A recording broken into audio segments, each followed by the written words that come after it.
The following is brought to you in part by a grant from the Foundation for White Wellbeing. You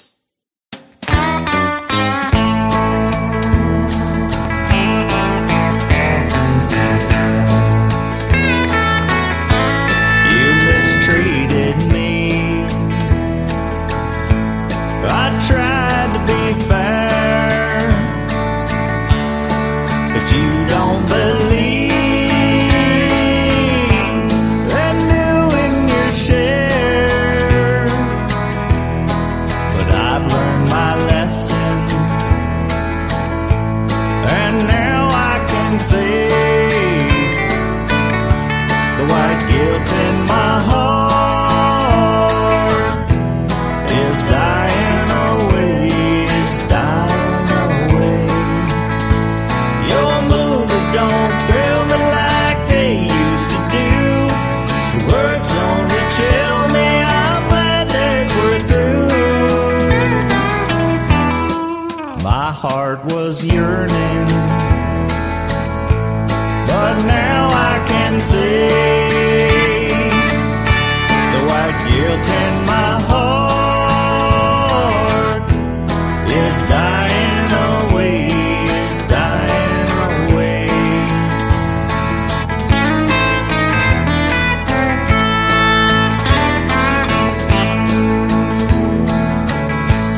You fooled me a while. You thought you were wise. You even believed I fell for your lies.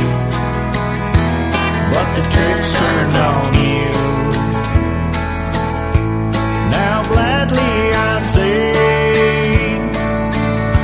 the white guilt in my heart is dying away, is dying away. Your movies don't thrill me like they used to do. Your words only chill me, I'm glad that we're through. My heart was once yearning, but now I can say the white guilt in my heart is dying away, is dying away, is dying away.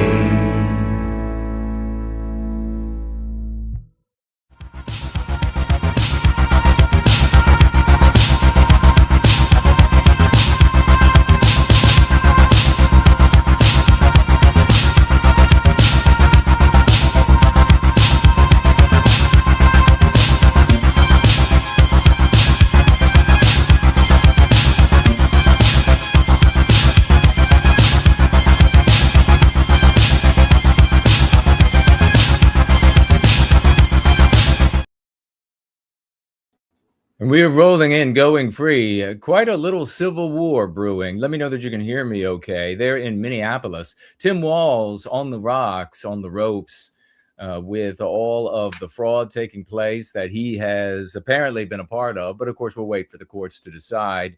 Great to see you all. Happy to have you here.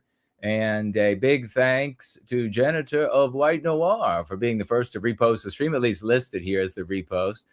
And thank you to everyone who has gifted. We can hear you fine. Oh, First Last is with us. Great to see you, brother.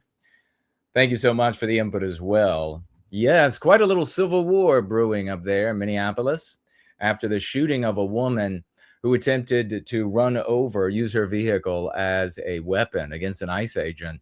And he pulled his sidearm and shot her in the face. I guess these people should stop effing around, and then they'll stop finding out. I don't know, but they keep vexing these officers. All of them could be jailed, and we'll get into that very shortly. We're going to do a little bit longer review of that interview. Just watch a little bit more between Andrew Gold and Steve Laws because we didn't get to do much on Sunday. So let me go ahead and get ready to pop this up on this. Well, let's do this first. Question of the day. Our question of the day. What sport would be the funniest to add a mandatory amount of alcohol to, and why? What sport would be the funniest to add a mandatory amount of alcohol to, and why? What are your thoughts on that? If you would like for me to read what you write, or potentially what you have written and shared, tag me as @ no white guilt Q1, and then your answer. I'll be looking for that. Otherwise, feel free to answer the question in the most comical way that you can, and share it with the community on whatever platform you are on. Great to see you all here. The Tree Godfather says, howdy, my brother. Big howdy to you. Great to see you. Good, sir. I don't know what, let me see what, maybe skiing. In the Olympics, the downhill where they go really, really fast. Maybe if they have to have like a moderate buzz, a little bit of crocked going on, that would make that more amusing.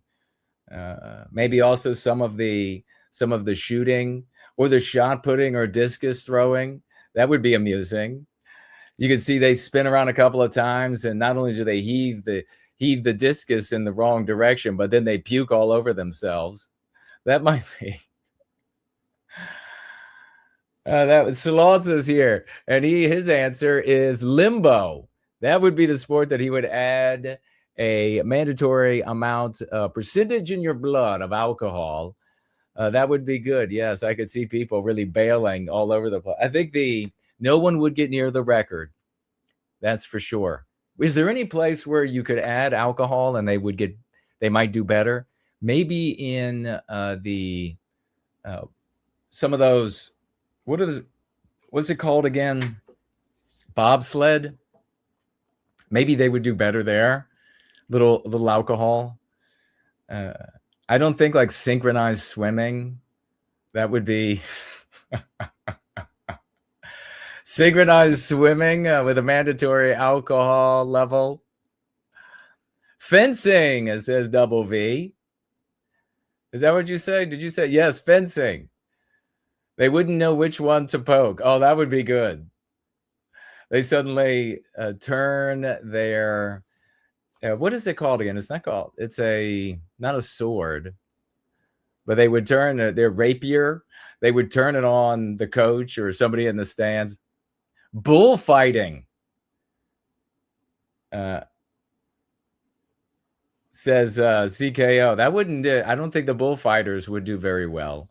I don't think they would do very well. Plenty of sports. How about the synchronized skydiving? Did you hear about that story? It really happened, and I'm afraid you could find it on the internet, where a guy was a trainer and been skydiving his whole life. And so he had taken a job where he would videotape people skydiving, and went up in the airplane, and he had so many jumps, he just forgot to wear a parachute. Jumped out of the plane to videotape them. He's videotaping the people flying down he's without a parachute. They have one. Then he goes to pull the cord, and he says something like, oh shit. Doesn't survive. Cindy Ben is here. Azimuth Clark is here. Sean is here. Mr. Worldwide is here. Angel is here. Hello and welcome. Dennis, Tommy, can you believe we got a little civil war brewing now? Just imagine these anti-white monsters that are willing to try to grab weapons off of law enforcement. All of this is happening right now. Breaking through the windows at federal buildings in Minneapolis. And we'll check in. We'll bungee in. Hey, how about bungee jumping? Has anybody made a sport out of that? I don't think so. But that would be something that if they had mandatory alcohol level. Aliens Exist is here. Let's see. Fencing would be funny. One with alcohol, it says over there as well.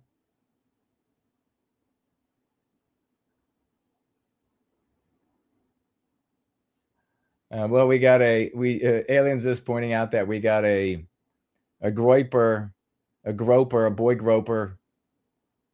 What do you think the odds are that are you white? That's the first thing I have to ask. The low tech, are you white? And what do you think the odds are that you're going to be deporting all the Jews? What do you think? So if you go your whole life saying deport all the Jews, what good has it done? Just a question, like an answer to it.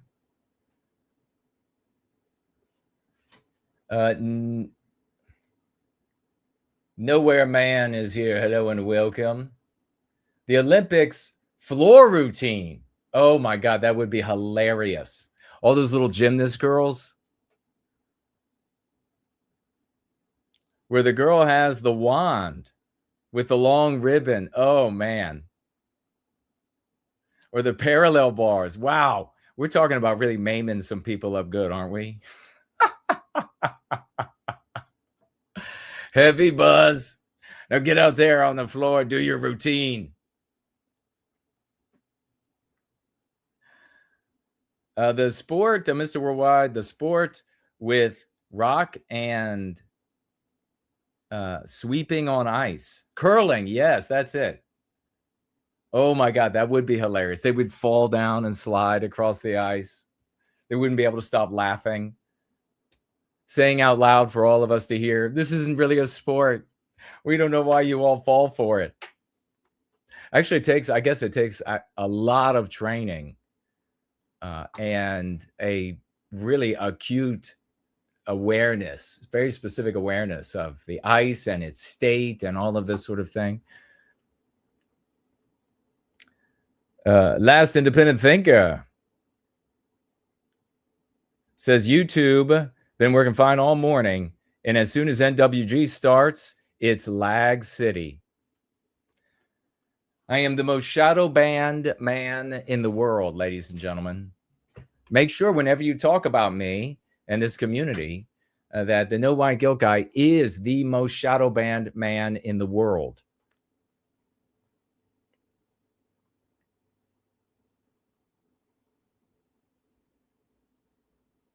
Dallas is here.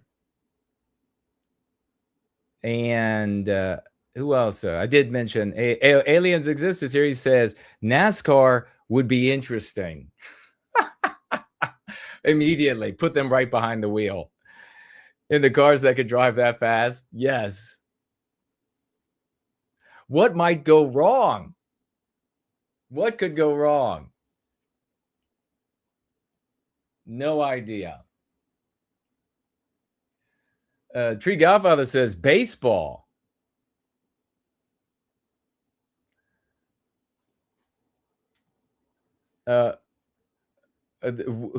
Whoth on Firth hiccup. Yeah.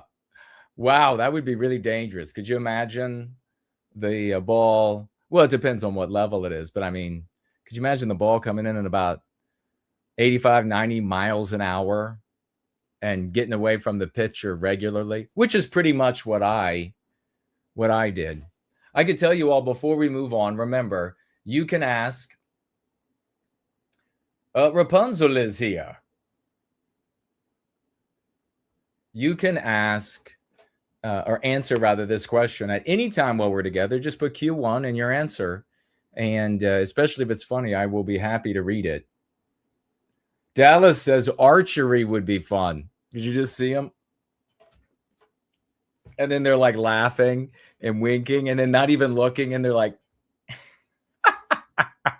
you hear people downwind yelling. Ah!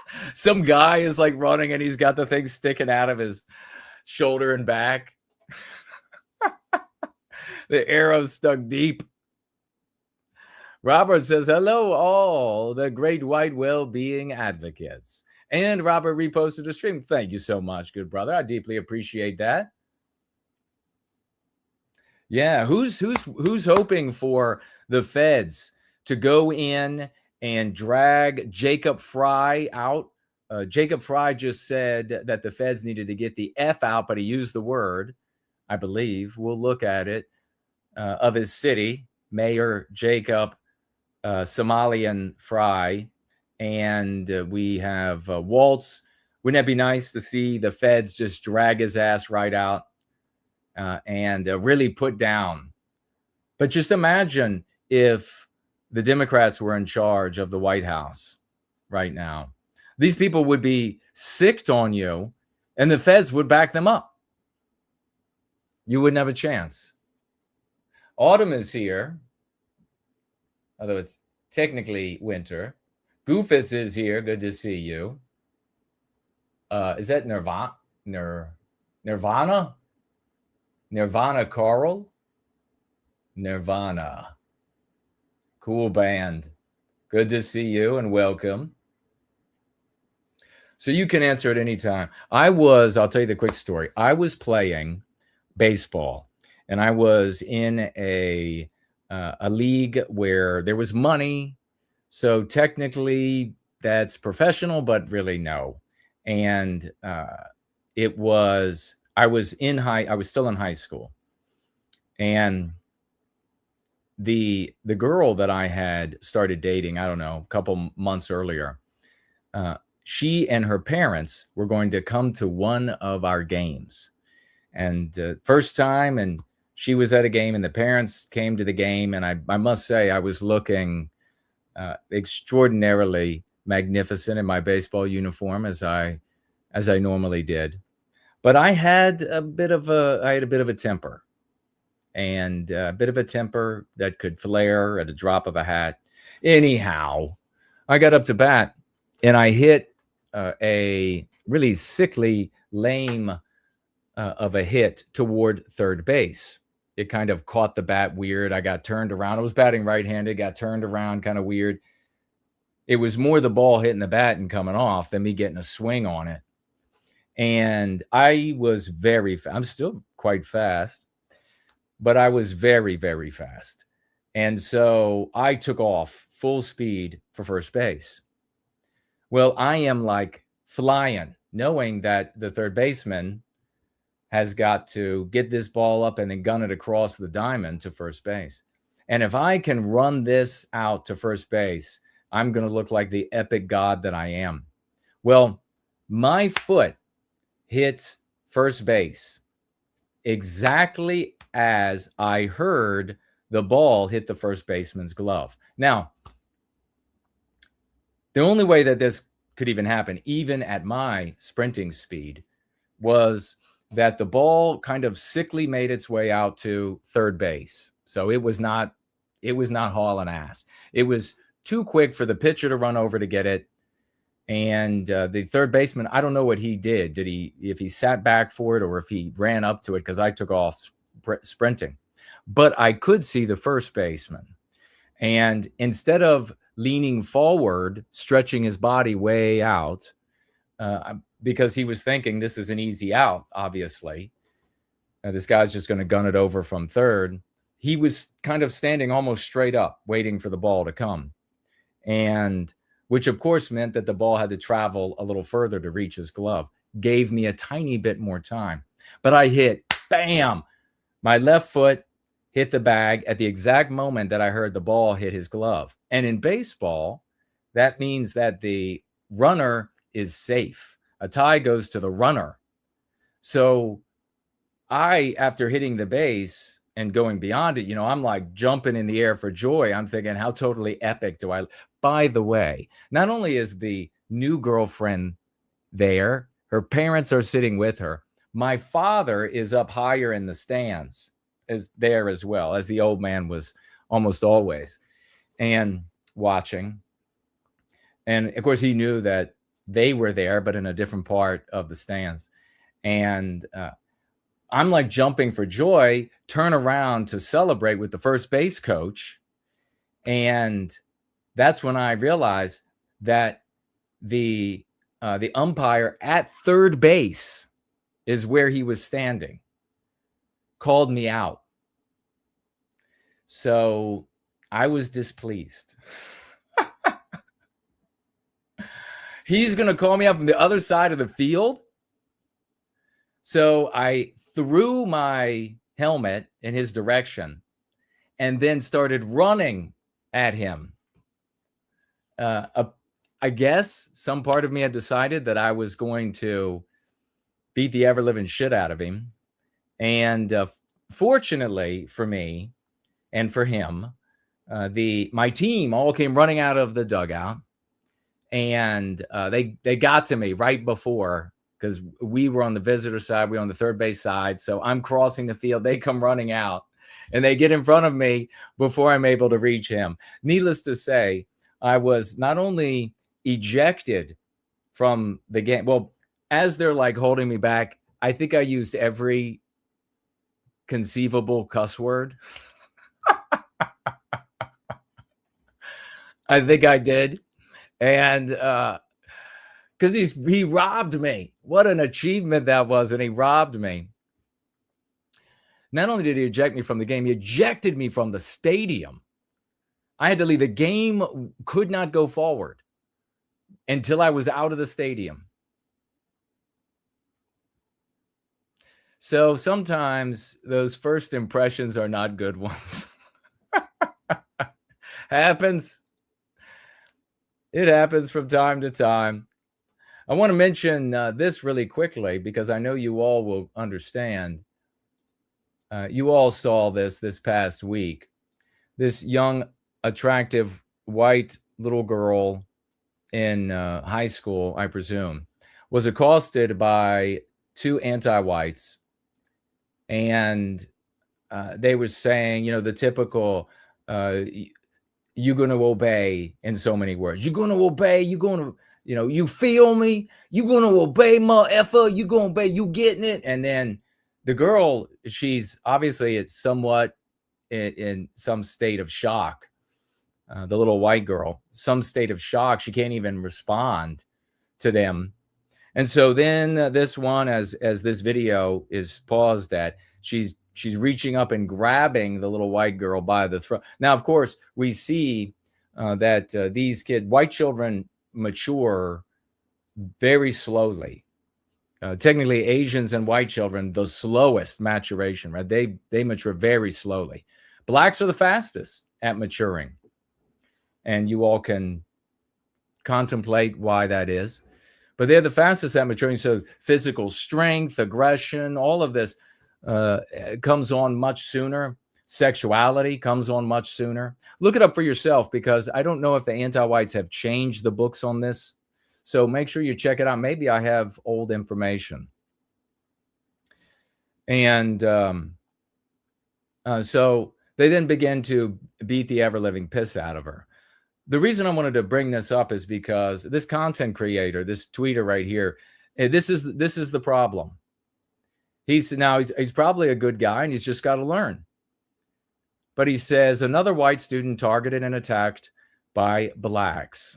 Well, technically anti-white blacks. And that's technically the only thing that's going to end up arresting our victimization is by referring to them that way. Because we are engendering a people. We need a people to recapture our destiny. But then he makes another mistake. I guess the first one is maybe half off, not a whole point off. But then he makes the biggest mistake of all. Do you hate these people yet? And of course, he's referring to blacks. Well, you've probably met people for generations that have hated blacks from the beginning to the end of time, that have hated blacks with a passion that you find almost animalistic. And what good did it do? That's right, zero. It did no good whatsoever. It didn't stop any of this. This is getting worse. It's been getting worse all along. The whole life that they spent hating blacks, all of them, whether they're anti-white or not, did absolutely zero good for the recapture of our destiny. So instead of hating blacks, the question should be here, do you love your people yet? The focus is entirely on the wrong place.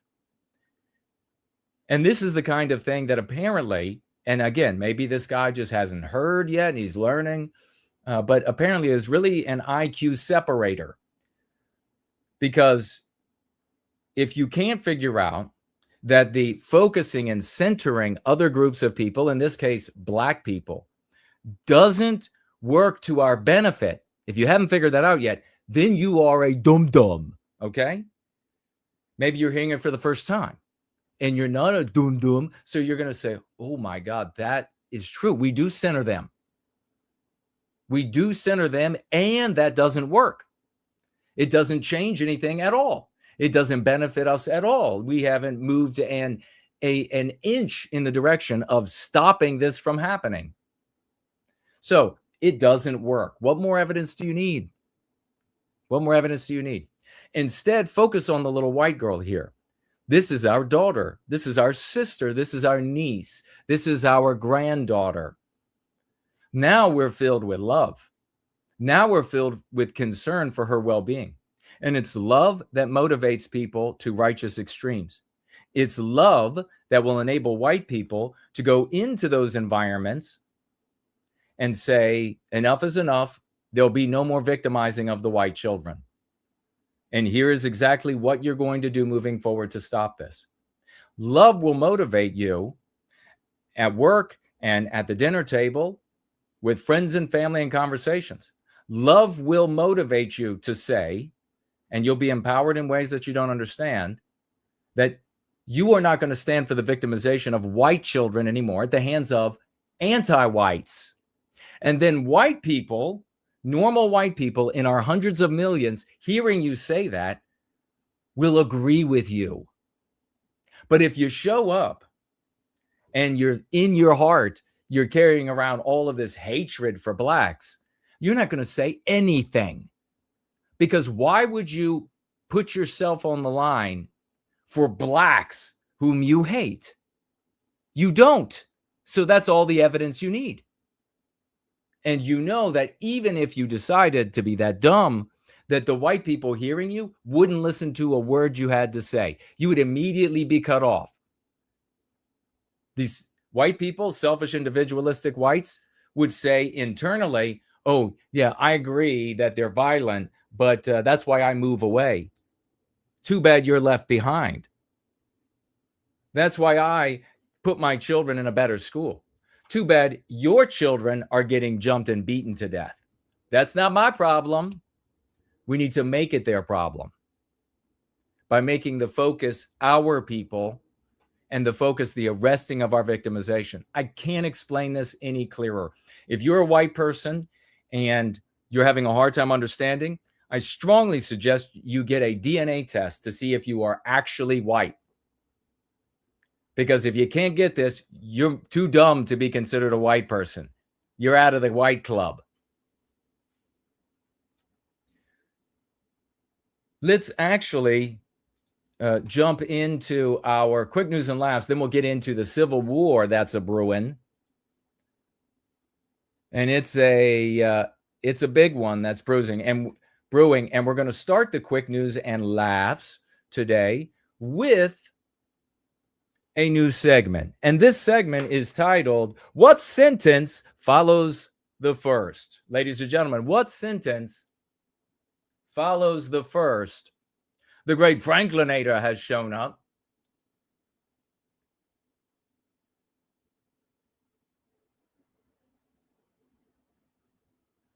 Franklinator's asking, have you seen the power slap stuff? No, what is that? Tag me again. Tell me what it is. Ash says, I can walk to the nearest bar in 5 minutes. It takes 30 minutes to walk home. Is it because of all the extra mileage? That sinuous route on the way home? Mr. Worldwide, a sport. That was from earlier. Yes. Curling. Catchy is here. All right. First segment of the day, a new segment. As we go into our quick news and laughs today, what sentence follows the first? Are you ready for the first sentence? Here we go. The sentence is, her body tenses and quivered as she felt wave after wave surge through it. What sentence follows this first sentence? Once again, I'll read the first sentence for everybody. And remember to tag me as @ no white guilt if you have anything you would like to add while we are together on any of these platforms. Our segment today, opening quick news and laughs. What sentence follows the first? The first sentence is this: her body tensed and quivered as she felt wave after wave surge through it. Well, if you were thinking, I probably should have told her about the new electric fence, then you were right. I know that's what you all were thinking. All right, let's hear from Jacob Fry. There's little I can say, again, that'll make this situation better, but I do have a message for our community, for our city, and I have a message for ICE. To ICE, get the out of Minneapolis. Civil war is brewing. It won't look like you think, but I'm looking for some fireworks. We do not want you here. Your stated reason for being in this city is to create some kind of safety, and you are doing exactly the opposite. This is the kind of despicable shit that drives me insane. This garbage anti-white human being right here saying you are causing the problems when it's his anti-whites that are the ones going out causing the problems. I swear, if I were Trump, I would have 2 federal agents escort this POS back to the lectern so that he could give his apologies to the nation. People are being hurt. Your fault. They're being hurt. Tell the anti-whites, folks, this kind of endorsement from people like Jacob Fry and Tim Walz is going to embolden the fanatical anti-whites, is going to make them attack. Families are being ripped apart. Good. They're in the country and we don't want them here. They're not legitimately here. Long-term Minneapolis residents that have contributed so greatly to our city, to our culture, to our economy are being... No. We are Western culture. We don't need any more contributions. We don't need non-white, non-Western contributions. Jacob. Being terrorized, and now somebody is dead. Because she tried to run over. She used her car as a weapon. Using her car to inhibit ICE agents is what it appears to me. We'll look into it together. From doing their job, that's a federal offense. Then ordered out of her vehicle, and she decides to press on the accelerator instead. That's on you. And it's also on you to leave. It's on you to make sure that further damage, further loss of life and injury is not done. You know, it's on him to leave the country. We don't want him here. He can go too. Check out this one. This is great. This is Maduro's cell phone and his text messages. Putin here at the top. We make deal. No, tell Trump. Says China here. Xi Jinping. Trump bury FAFO. Gringo Canada. Come to Canada whenever. Zelensky, can I borrow 500 million? Other China, North Korea. You are homosexual. And then Trump, come outside.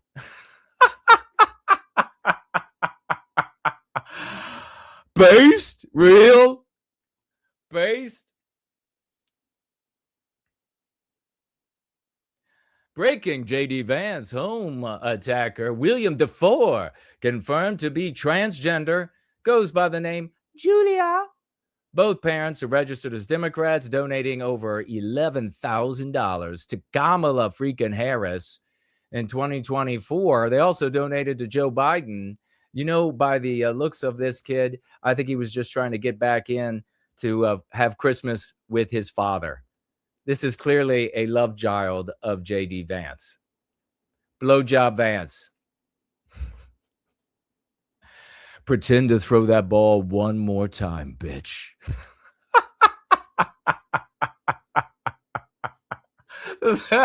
The girl is all laughing. The dog's like, no joke. I'm going to finish you. Holy crap, 2024. Arizona State University started running a refugee sponsorship program to import Somalians into the school, giving them benefits such as tuition support, which your white ass doesn't get, especially if you're a white male, letting you into the school, which your white ass doesn't get, and providing them also a pathway to citizenship. This is Arizona State University. Guess what race built Arizona State? Guess what race pays for Arizona State? They also assisted them in getting free cell phones. So we provided them with cell phones and applications for health insurance. So we were providing them health insurance. Your tax dollars were being used to fund this. This at Arizona State University. Check it out for yourself, ladies and gentlemen. I bring you the news. I don't research it. So I just found out that in chess, you know chess? In chess, they have a separate league for women. Why? In basketball, it makes sense. I'm gonna jump over you. In boxing, I get it. But in chess too, huh? So you're telling me it's official? Yes, it's official. The Venezuelan national bird, ladies and gentlemen, they just changed it. It's the Trump sparrow.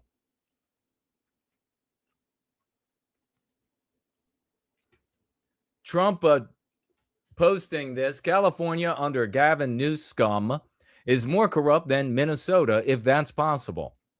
The fraud investigation of California has begun. Thank you for your attention to this matter. President Donald Trump. Oh, so many heads are getting ready to roll.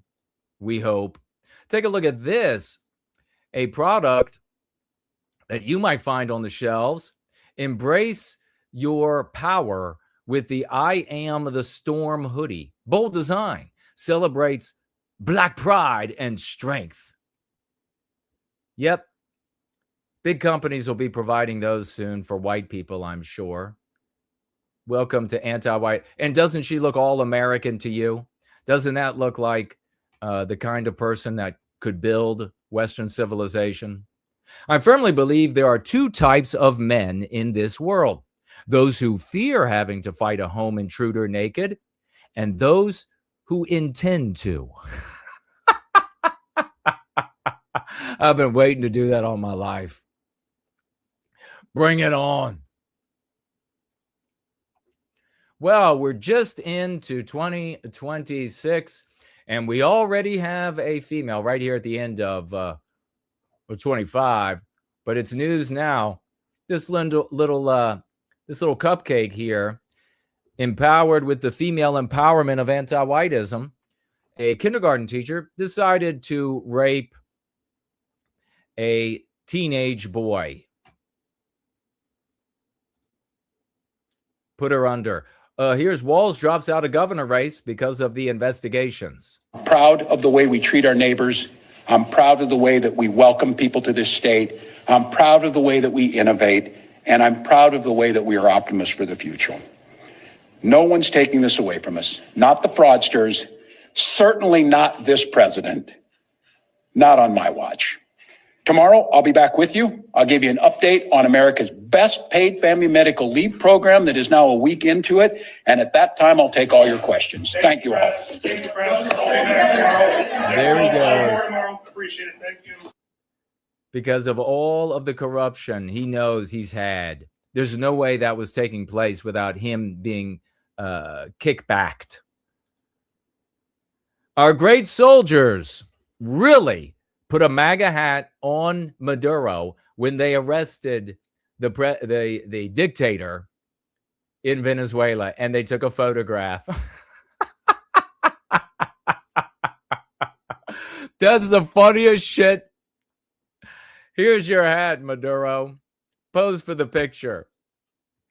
A surprise new president in Venezuela, Donaldo Juan Trumpez. I kind of like him. And finally, we have this. This guy is married to this woman, and he decided to embarrass her a little bit. You're loud in here, innit? Yeah. Oh! Excuse me! Can I get everybody's attention? I hate you. My sister's finally pregnant! I'm gonna be a dad! Hey! I hate you. I hate you. I hate you. I hate you. Why have you done that? Why have you? I'm only messing. Oh my loud God. in here. Listen, you have to listen closely when he stands up and she realizes that he's going to do something to embarrass the shit out of her. Listen to her suck a bunch of air of shock into her lungs. Watch this. Yeah. Oh! Excuse me! Can I get everybody's attention? I hate you. My sister's finally pregnant! I'm gonna be a dad! Hey! I hate you. Oh my God, let's rock.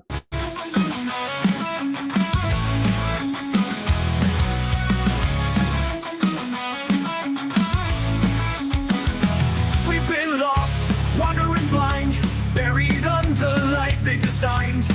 They tell us we're nothing, but that's not true. We've got a future, and we know what to do.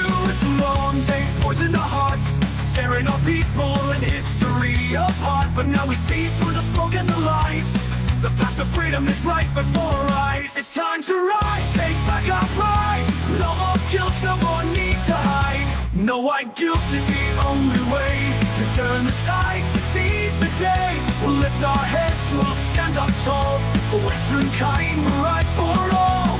No more shame, no more lies. The truth will shine before our eyes. They want us to bow, to carry the blame, but we know the game, we won't play the same. Our past is strong, it's where we belong. And with no white guilt, we'll right the wrong. For too long, they poisoned our hearts, tearing our people and history apart. But now we see through the smoke and the lies. The path to freedom is right before our eyes. It's time to rise, take back our pride. No more guilt, no more need to hide. No white guilt is the only way to turn the tide, to seize the day. We'll lift our heads, we'll stand up tall. For Western kind, we'll rise for all. No more shame, no more lies. The truth will shine before our eyes.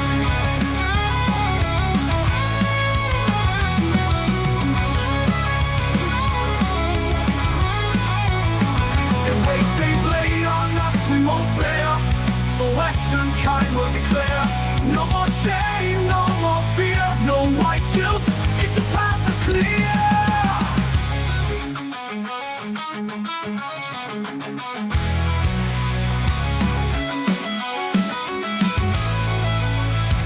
No white guilt is the only way to turn the tide, to seize the day. We'll lift our heads, we'll stand up tall. For Western kind, we'll rise for all. No more shame, no more lies. The truth will shine before our eyes.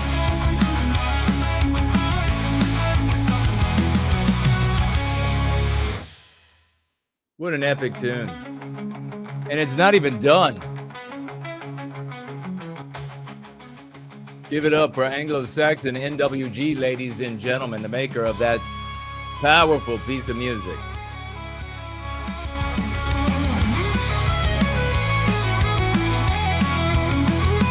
No white guilt is the only way to turn the tide, to seize the day. We'll lift our heads, we'll stand up tall. For Western kind, we'll rise for all. No more shame, no more lies. The truth will shine before our eyes. Totally epic. Let's get into the Civil War that's a brewing. Franklinator is saying a power slap is, I think I know what you're talking about now, where these people, they line up against each other and then they slap the other one as hard as they can to see if, and then who will give up first and who will get knocked out. That's what you're talking about, right? Greg is here. He says, Prometheum hails. That was some funny shit. My sister's going to have a baby. I'm going to be a father. I'm going to be a dad. And those people who kept cheering, even after he said that, are diabolical. Linda's here. Good to see you. She's like, I hate you. She knows him so well. As soon as he stood up, you could read it all over her face. She knew it was going to be bad. Lacey is here. Good to see you. I bet that guy's fun as hell.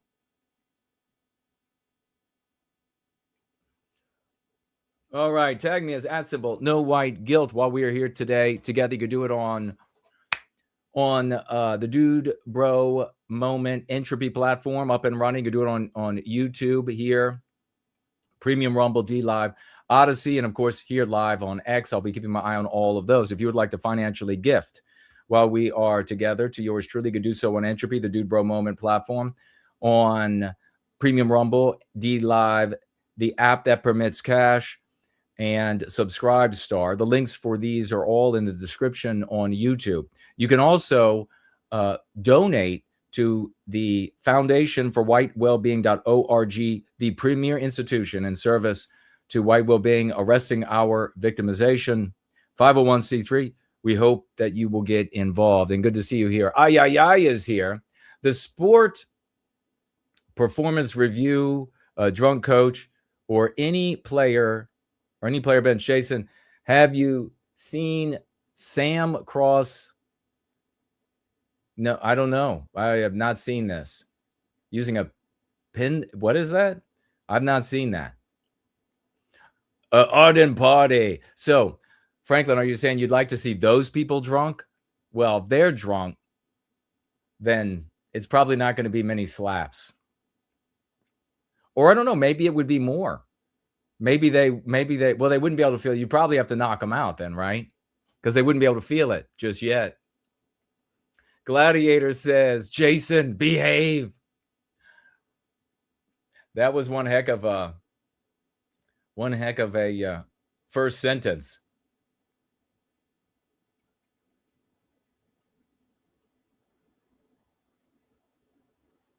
All right. Remember to tag me as @NoWhiteGuilt. Problematic Biospirit is here. Hey, Jason. Pull the clip of Owen Schroyer's last live and show the clip of him reading my anti-whiteism bill super chat. I'll check it out. That's fantastic. If you did some epic swashing over there and he read it, that is really awesome. We'll be celebrating that on Sunday then. Big salute. Cool Papa J Magic is here.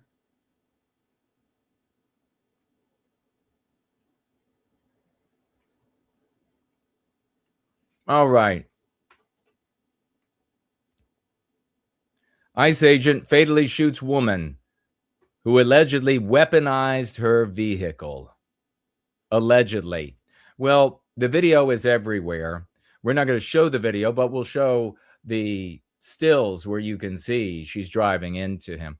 Obviously not going to be showing the video because she ends up dead. Although you really can't see. You can't see anything. An ICE agent shot and killed a woman who allegedly weaponized her vehicle Wednesday morning in Minneapolis. I love that Department of Homeland Security yesterday tweeted, hello or good morning, Minneapolis, or something like this. NBC reported that a group of people began trying to block ICE agents as they were carrying out targeted operations in Minneapolis. In the course of this, a woman allegedly used her vehicle to attack the agents. Well, she drove into their path, as they've been doing all over the country, is what it appears to me. This is my opinion and interpretation, as I have seen being done across the country. These radical anti-whites who are using their bodies, whistles, horns, vehicles, And we, of course, in Chicago, we had the case where the woman showed up and she had a rifle on her or a handgun or both. And to use them on ICE, didn't end up with the opportunity to use the weapons on ICE. Thank the good Lord. But we're seeing this all over, this violent resistance all over the country. Get ready for these people, by the way. If they are prosecuted and if they are convicted, they'll have to go through a ton of anti-white judges, anti-white juries, anti-white this, anti-white interpretation, the anti-white morality, supporting them and cradling them the entire time. So if they go through all of that and get convicted for any period of time that they deserve, get ready that if a Democrat wins the White House, or next when a Democrat wins the White House, they'll just be commuting all of their cases. They'll all go free. Homeland Security posted on X today, ICE officers in Minneapolis were conducting targeted operations when rioters, so anti-white terrorists, began blocking ICE officers, and one of these violent rioters weaponized her vehicle, attempting to run over our law enforcement officer in an attempt to kill them. An act of domestic terrorism, anti-white domestic terrorism. That is what this is. That's what it should be called. So effectively, what I could see from the video was this woman was blocking ICE with her vehicle from carrying out their operations, which is, of course, an arrestable offense. What would happen to my white ass if I were to get in the way of federal officers performing their duties? What if during the Biden administration, you and I and several of us had decided to go and stand outside of the house of one of these holy roller families who were protesting abortion? And the feds were there to raid the house with canines and MP5s, locked and loaded and safety off, and ready to take these people to. I wonder what would happen to us. Mince meat. But they've been handling these people with kid gloves. They've been tolerating them this close to their faces, blowing whistles and using bullhorns to blast into their faces. It's a good thing I'm not one of those officers, because I would probably lose my job pretty quickly. Probably you as well. I know I would make them eat the bullhorn. They would eat the whistle, whatever it is. Those air horns, they would eat it. They would have to go to the hospital to have it extracted from their mouth. So she had parked in the way. They then went up to the vehicle. They told her, get the hell out of here. She wasn't going to obey these direct orders by the feds. Then they said, all right, you're under arrest. Get out of the car. And when they said that, she decided, nope, I'm not going to obey that either. And she hit the gas pedal, and there was an agent in front of the vehicle, and he has to, and mind you now, the ground is slushy, icy, and everything. There's no like evasive move. You can't like quickly dodge out of the way of the vehicle. So the agent kind of tries to get out of the way and pulls his sidearm and shoots as he gets hit by this van that she's driving. And she's shot in the face. So probably didn't do anything bad for her looks. Let's face it. And being an anti-white terrorist. And then the vehicle rolls forward and crashes in the back of another vehicle. She was, I assume, potentially dead immediately. Homeland Security also noted an ICE officer fearing for his life, the lives of his fellow law enforcement, and the safety of the public fired defensive shots. He used his training and saved his own life and that of his fellow officers. The alleged perpetrator was hit and is deceased. So I imagine, yay, you're a terrorist. The people of the United States have decided that we want Donald Trump in office because We want MAGA. We want America to be made great again. And the people of the vast majority of these voters are white people. And when we say America great again, it means absent of you and your norms, absent of you and your anti-whiteism. That's what we mean. So when we see the ICE agents, when we see the feds and they're out there and they're carrying out these efforts to snatch these people up and get them out of the country, we applaud that. When we see you terrorists getting in the way, endeavoring to undermine them, we despise you. You are a terrorist and you got what's coming to you. Had he not shot her and killed her, maybe she would have stayed on the accelerator and he would be dead today. I don't know. Maybe there'll be more angles, but this is what it appears to me, my opinion. KSTP noted that the shooting drew a large crowd of protesters and law enforcement to the area of Portland Avenue, 34th Street in the central neighborhood community. Minneapolis Mayor Jacob Fry, anti-white, responded to the incident by claiming ICE is causing chaos. ICE isn't causing any chaos whatsoever. This is the blaming the white victim that anti-whites always engage in. They have their heckler's veto. They have their threats, and the heckler's veto takes place in many different ways. It's not just the shouting over the speaker. It's the threats of violence if you are allowed to share your views at variance, even mildly, to anti-whiteism. Mostly keeping in step with anti-whiteism. If you're the least bit heretical. And then they come out, the officials come out and say, oh, well, this heretic to anti-whiteism is causing all this violence. You all are causing the violence. And it is high time that the boot of authority fall on your necks rather than ours. It is high time that you all suffer the consequences of your radical terroristic anti-whiteism. We are the people are tired of the anti-whiteism. We are tired of you living in this anti-white world where you compel us to live with you, where they have this candlelight vigil for Patriots Day the other day to remember those who died there, of course, except for Ashley Babbitt, and those who died as a consequence of it. They claim after the fact. None of that's accurate, in my opinion. None of it's accurate. But they're out there with their candles on Capitol steps. We're fed up. This is the kind of thing that should have been happening all along.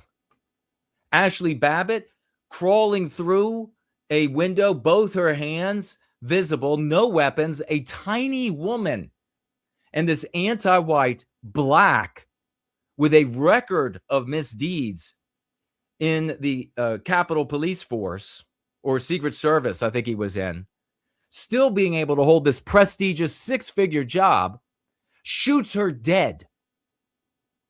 This anti-white in this van was using her 2,000-pound vehicle to kill an agent after disobeying all of the orders, after being present to undermine the will of the people, not the will of ICE, not the will of Donald Trump, the will of the millions and millions of people who voted for this.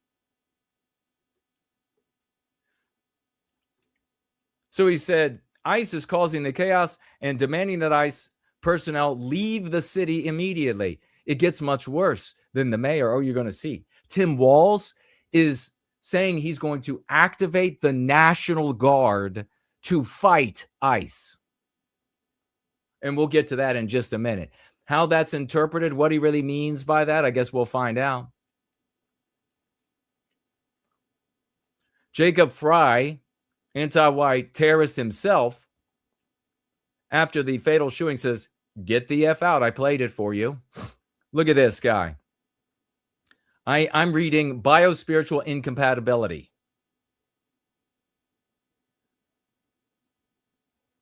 Get the F out of Minneapolis after a woman drove her car into an agent and was fatally shot. Everywhere, all of these different platforms are saying allegedly.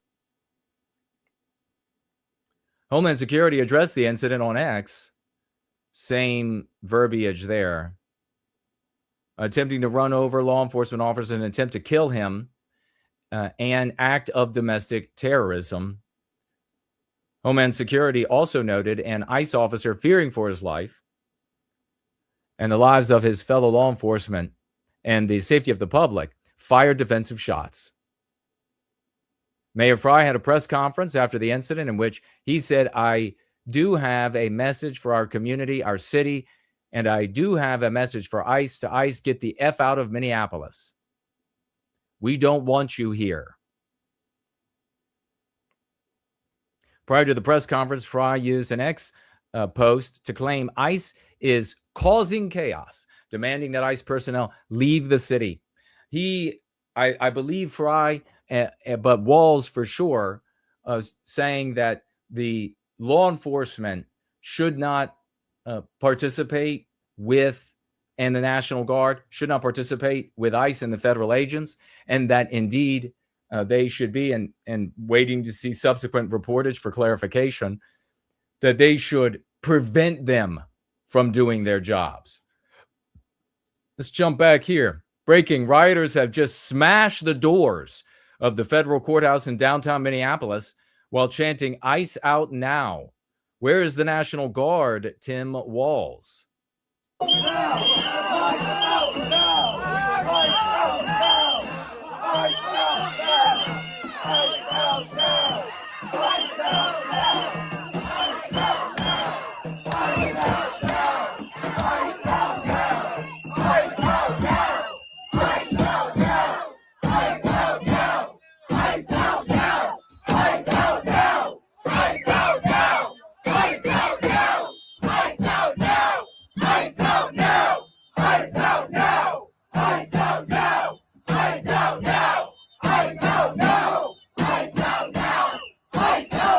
I guess they smashed the doors here at some point.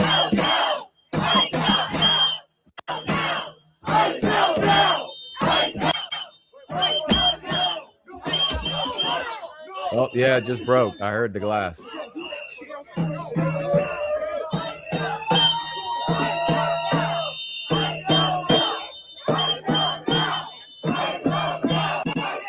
There you go.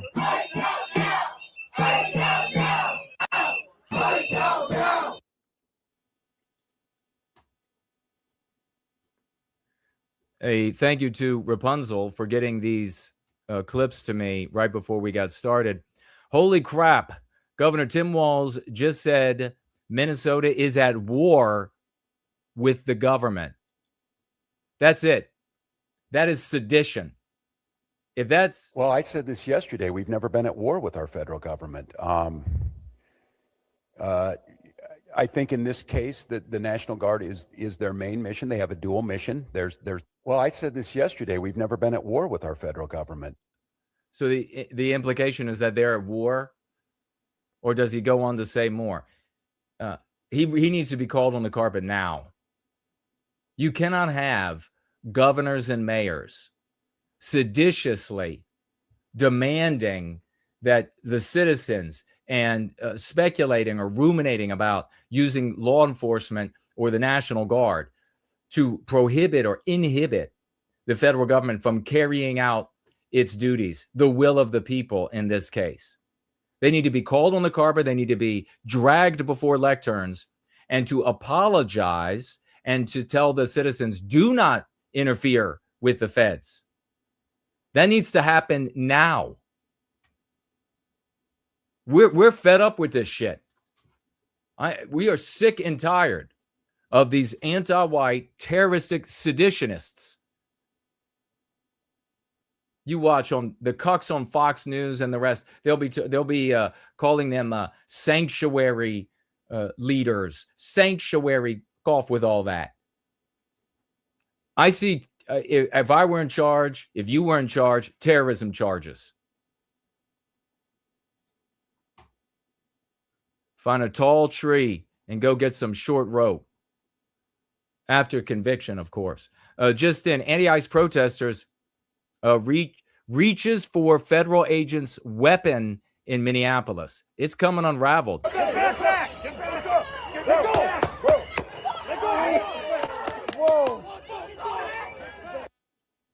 He tried to grab the weapon away from the agent.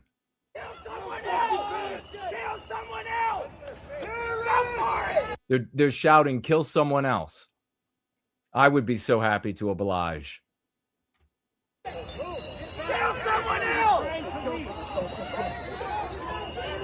So you can see the ground there in Minneapolis. Look at him. Had a hold of that weapon. He was pulling it. If that agent, that white agent, didn't have it on a strap over his shoulder, it might have ended up in this guy's hands. This is for real. This is no joke. So let's see what I can. Okay, so here you can see.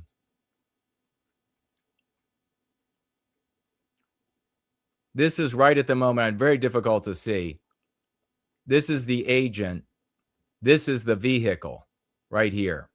So this is a different parked vehicle. I think this is a federal vehicle. This is the woman's vehicle right here. So this is him being hit or brushed or however you want to put it.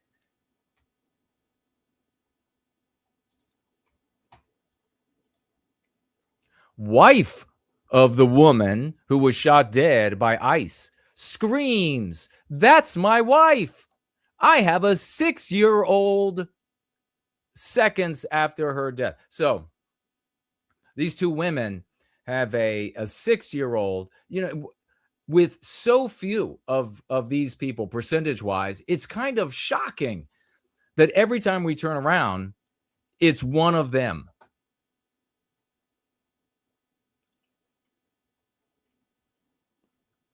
So she screams, her wife, that's her wife that you killed. And they have a 6-year-old, which I'm sure is not transgender. I'm sure is not going to turn out, is going to turn out totally a productive member of society. Sure. Minnesota Governor Tim Walz issues a warning order to prepare the Minnesota National Guard following the ICE shooting in Minneapolis. 2 Minnesotans know that our administration is going to stop at nothing to seek accountability and justice. You're going to have a hard time seeking accountability and justice when you look like strange fruit, buddy. To Donald Trump and Kristi Noem, you've done enough. There's nothing more important than Minnesotan safety. I've issued a warning order to prepare the Minnesota National Guard. We have soldiers in training and prepared to be deployed if necessary. Wow. This guy would be up on charges immediately, convicted of treason, and then handled the way that traitors should be handled according to the norms of the white race. This morning, we learned that an ICE officer shot and killed someone in Minneapolis. My deepest condolences to the family, to the loved ones who had to learn about this tragic event on national television. We have been warning for weeks that the Trump administration's dangerous, sensationalized operations are a threat to our public safety, that someone was going to get hurt. Just yesterday, I said exactly that. What we're seeing is the consequences of governance. Again, blaming the victims. We are the victims. The white race is the victims. The transformation of our society into violent, third world adjacent hellholes, so that everything that we built and cherished and need, the civility, the safety, the law and order, the policing, all of it white erased to conform to the antithesis of the white biospirit. We are the victims. It is our will for this to be done through this electoral process. And if these anti-whites are going to use violence to prevent our will being done through the electoral process, then what are they going to leave? What are they going to leave? The white race has to become a people. We have to become a people real fast, because this is getting uglier by the day. And for some strange reason, All of the previous endeavors, strategies, movements, organizations, etc., focuses have all failed. That somehow they didn't stop it from coming to this. So don't come to me and say, well, what we need to do, let me tell you. I don't want to hear your dumbass low IQ bullshit. Recognize a superior white man to you. Recognize. Designed to generate fear, headlines, and conflict. It's governing by reality TV. And today that recklessness cost someone their life. I've reached out to Secretary of Homeland Security Kristi Noem. Look at this. Look at this cute thing standing beside him doing the sign language. How much you want to bet that she didn't get her job as a part of the white erasure process? I'm so sure. And this woman over here, I bet she got her job. I bet it was totally on the up and up. I bet she didn't get her job because it was also part of the white erasure process. Get rid of those white males. And I'm waiting to hear back. Let me be clear. The Trump and I'm waiting to hear someone their life. I've reached out to Secretary of Homeland Security Kristi Noem, and I'm waiting to hear back. Let me be clear. Donald Trump and his administration may not care much about Minnesota. That's been pretty evident. But we love this state. We won't let them tear us apart. We'll not turn against each other. To Minnesotans, I say this: I feel your anger. I'm angry. They want a show. We can't give it to them. We cannot. If you protest and express your First Amendment rights, please do so peacefully, as you always do. We can't give them what they want. The hearts and minds of the people in this state are on our side. To Americans, I ask you this: please stand with Minneapolis. To Minnesotans, know that our administration is going to stop at nothing to seek accountability and justice. The State Bureau of Criminal Apprehension are working on the investigation. We have activated the State Emergency Operations Center. So he's planning on charging the federal agents. State Patrol and Minnesota National Guard leadership is connected with the Minneapolis Police Department, the St. Paul Police Department, Hennepin County Sheriff's Office, the DNR, and Minnesota's Homeland Security and Emergency Management. We have activated dozens of members of the State Patrol's mobile response team. He's calling out the totality of law enforcement. You know, this flag, this new flag for the state probably should be just burnt regularly. This means nothing to our people in that state. This is something he created to look like the Somalian flag. At least that's my opinion and the opinions of many others. Wonder why he would change the state flag. I wonder, was he getting kickbacks for the billions of dollars that they were thieving from the white race? And from here on, I have a very simple message. We do not need any further help from the federal government. To Donald Trump and Kristi Noem, you've done enough. There's nothing more important than Minnesotan safety. I've issued a warning order to prepare the Minnesota National Guard. We have soldiers in training and prepared to be deployed if necessary. Wow. Soldiers that are prepared to be deployed to stop the will of the nation. I remind you, a warning order is a heads up for folks. And these National Guard troops are our National Guard troops. Wow. Wow. Claiming that he has authority over the National Guard, superior to the president, and that he can use them against the federal agents. There's no mistaking what he's saying here. They're teachers in your community. They're business owners. They're construction professionals. They are Minnesotans. Minnesota will not allow our community to be used as a prop in a national political fight. We will not take the bait. We will continue to update you, Minnesota, as we get more information. Now I'd like to turn it over to Commissioner Bob Jacobson of the Minnesota. All right. I mean, that's what he was saying. That's how I interpret it. First, the mayor tells ICE to get the F out. Then Tim Walz says Minnesota is quote, at war with the federal government, close quote. Now he's urging people in multiple cities to take to the streets. This is potentially really going to get ugly in the coming days. 2026, starting off with a bang.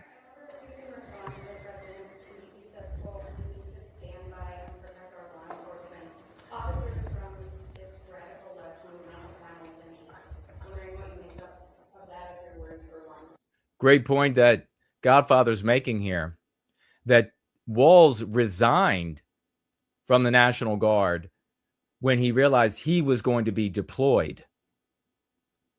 So yeah, the irony that he's going to send the National Guard in to fight the feds, carrying out the will of the people. I might have to get one of these garbage flags and make a video burning it. I have to get it in cotton, though.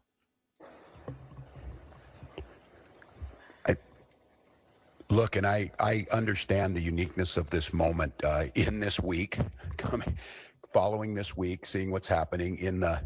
Look at this sign language. What the hell? Can you see this woman? Can you see the... Look at the postures and everything that she's making. What does it look like she's actually saying? Looks like she's on crack. It looks like she's on crack.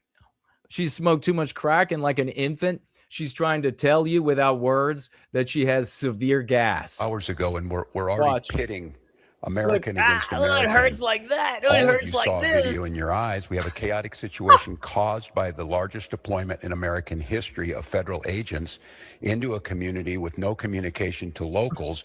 We had a chaotic situation where an individual is in their car, shot and killed. And so, look, I want to be very cautious here, because Donald Trump will make this about me. He will make this about politics.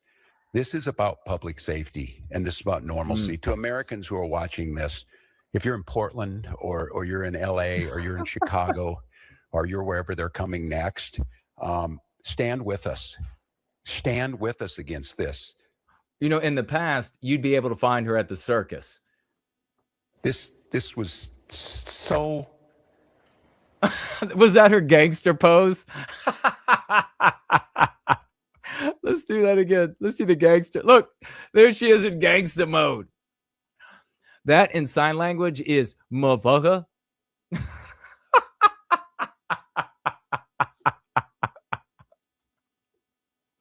Man, you wouldn't want to come across her in a dark alley. The kind of things that she'd want to do to you. And look at Walls. He looks like he's totally homeless. Like they just found some vagrant and they pulled Nick Fuentes off of him. And they dragged him in. They dragged his pants up and they dragged him in. And they're like, hey, just read the teleprompter. Don't worry about your hair looking jacked up and that you got this fleece on because you're just homeless. You live in a cardboard box. So preventable. So unnecessary. What is she saying now? Is that real sign language? I mean, I could do that.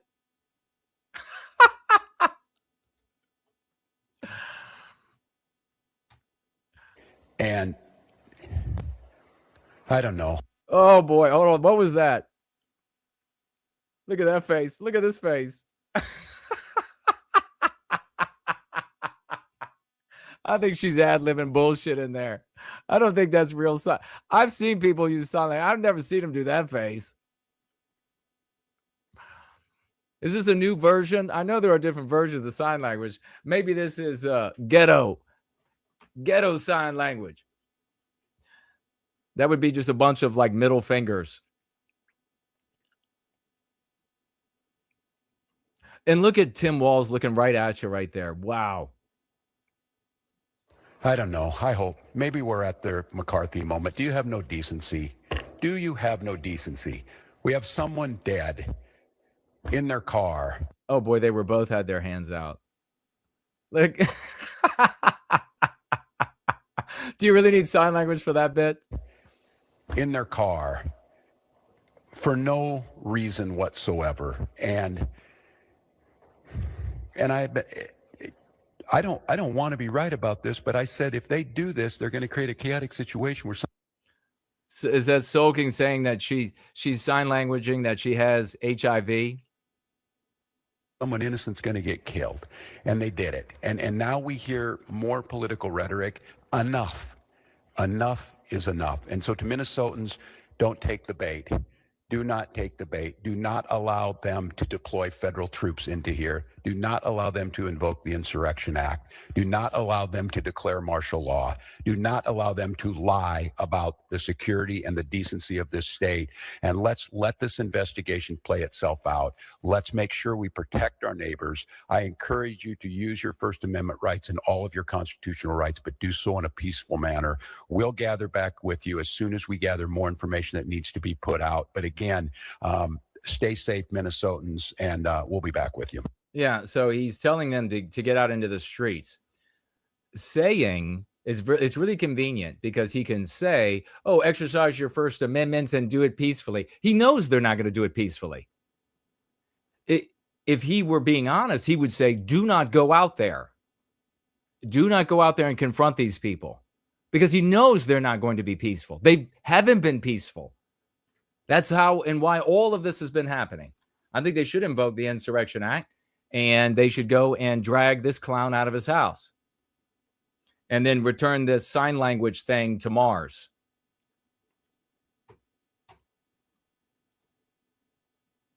So that's all there is to this so far, unless more comes in.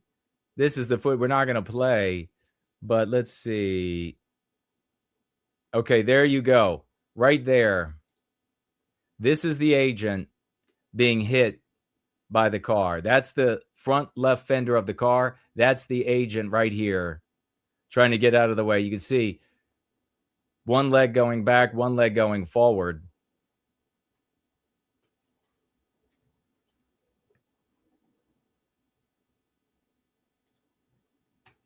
Let me pop it down for a moment and see what I can see if there's anything else that I can find. I don't want to accidentally show. Oh, yeah, he's getting holy. Well, you'll have to watch it on your own. I can't show it on YouTube. He's at like a 45-degree angle, being like hit and coming away from the vehicle, trying to get his legs out from underneath. Yeah, I can't show that. I don't think. Well, maybe I can because he's not shooting her yet. So, again, this is right where he is. And this vehicle is not the vehicle. It's this one. So watch as I do this. See, now it's going backward, now forward. You see him going out, being hit out of the way. You see that?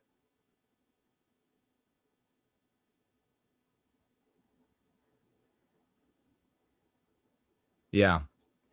Yeah, well, as far as I can tell, there is no question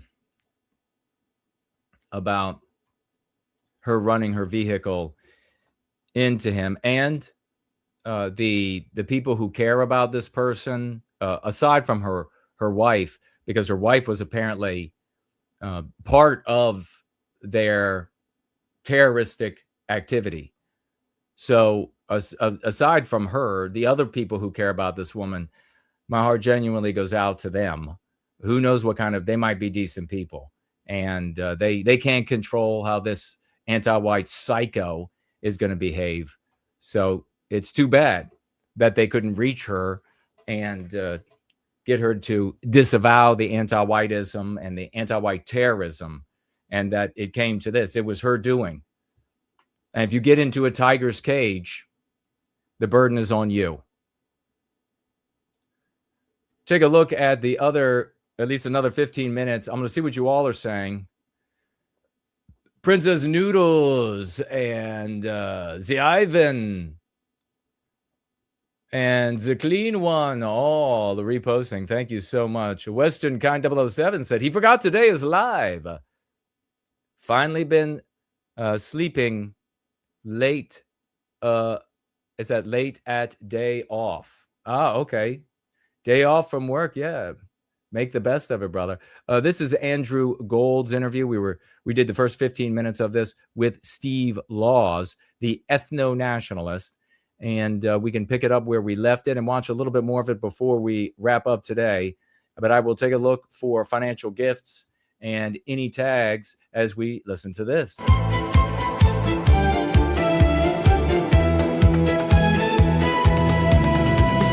planted words inside your mind, called you guilty for your kind, but curatives cut through the lie. No more bowing, standing high. Confront the poison when it speaks. Challenge every wound it seeks. Dispel the shame they tried to sow. This is how the free ones grow.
Give it up for Western Kind 007, the maker of this great tune, ladies and gentlemen.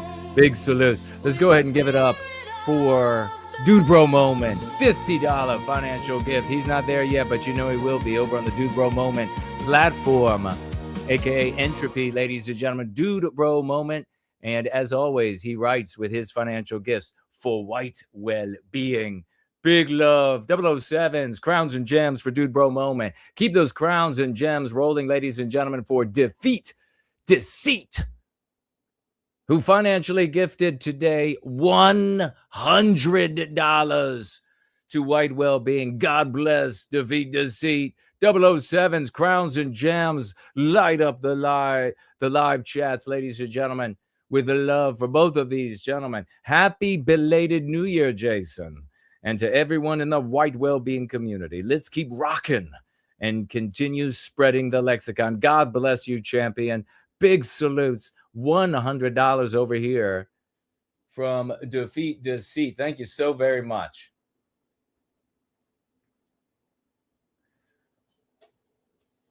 We also have Weldon coming in with a $5 bill. Thank you so much, good sir. And as is the norm for Weldon, he writes, God bless. God bless you too, good sir. Thank you so much. Good to see you. Defeat Deceit, $100. Dude Bro Moment of $50 on this glorious day. Let's get into this video. Remember to tag me as @NoWhiteGuilt. No spaces while we're here.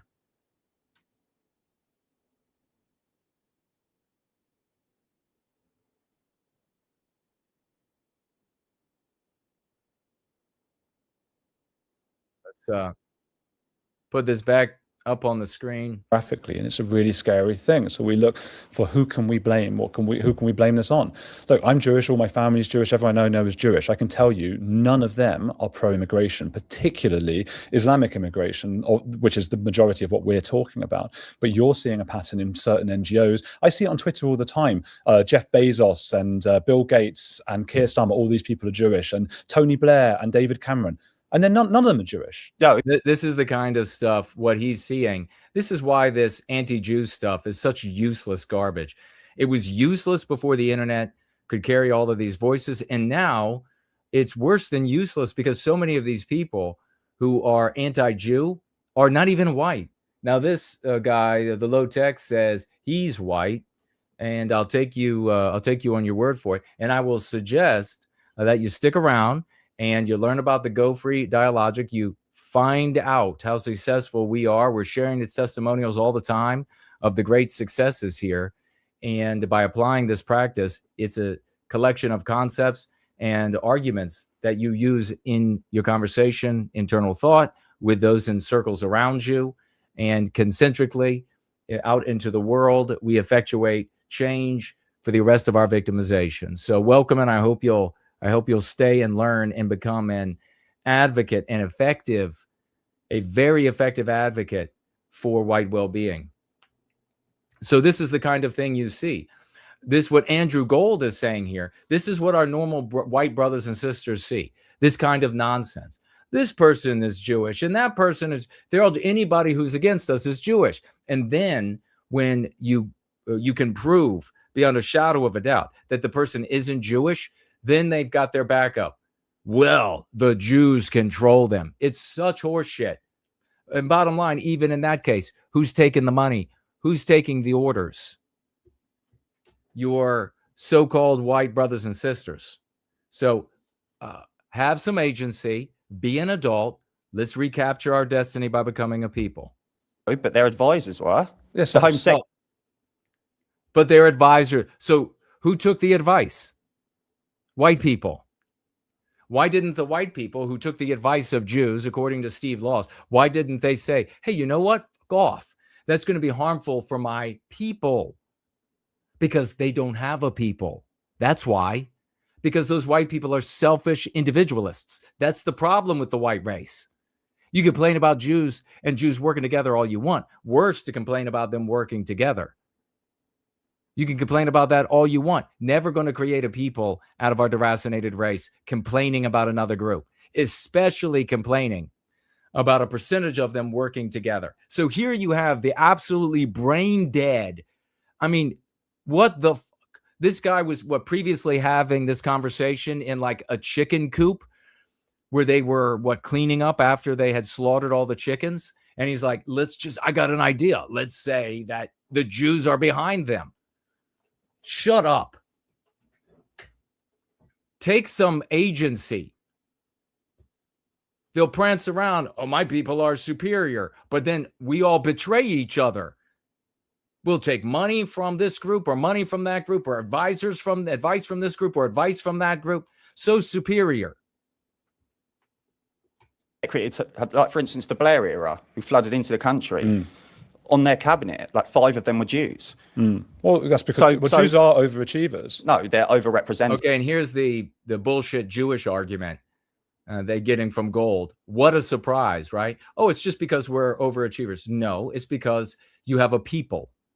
And if I had a people, then I would have a 6-figure salary and a 7-figure earning over the course of every year. Because my people would say, oh, wow, you're smart as hell. You have a really high IQ and you're one of my brothers. You are hired. You're coming in. That doesn't happen in the white race. But guess what community it does happens in a lot of the other ones. A lot of the other communities, check it out for yourself. I happen to think that is a really moral thing to do. But the white race doesn't do it. So it's not because Jews are overachievers. They're overrepresented in Nobel Prizes as well, as I said. And they also have the victim cards. But this should be a good thing to be overrepresented because they have the victim card. Well, who gave them the victim card? How does it impinge on white people? Steve? How does it impinge? How does it undermine us? If we had a people, it wouldn't be able to undermine us. If we had these concepts and we were using these concepts in our conversations, it wouldn't undermine us. So who is issuing the victim card? Who is abiding by the victim card? Steve? These kind of pathetic, we're just so easily manipulated, and we're so easily tricked, and we're so easily, and when they distribute a victim card, we just have to accept it. This is low IQ, low, and these kind of people, they should be identifying their betters in the white race. They should be able to identify and shut the fuck up and then obey the proper leadership. This is one of the big problems of the white race. No, it's not. Why should a foreign... But it wasn't DEI policies, was it, back then? But why should a foreign ethnic group be overrepresented in my own Because it's not homeland? a foreign ethnic group. They've been here forever. All right, so Andrew Gold saying it wasn't DEI back then. No, but it was anti-whiteism. It wasn't called DEI. You're right, Andrew. It was called anti-whiteism, just like it's still called that today. No, you are a foreign ethnic group. You're not English. 1,000 years. You're not English. Been here over 1,000. I am. I don't care if you've been here 2,000 years. It's not your... So there we go back to this dumbass debate about whether or not Andrew and his family are there legitimately. That he's going to be able to say, normal white people are going to hear him say, been here, family's been here since 1066 or whatever it is, or Jewish people in general. And they're going to say, well, then how long do you got to be before you can be legitimately here? What a dumb argument. Argue for the arresting of our victimization. Your land. England belongs to the English. Have you done a My Heritage test or one of those tests? Yes. Right, and what, 100% English? Oh, no.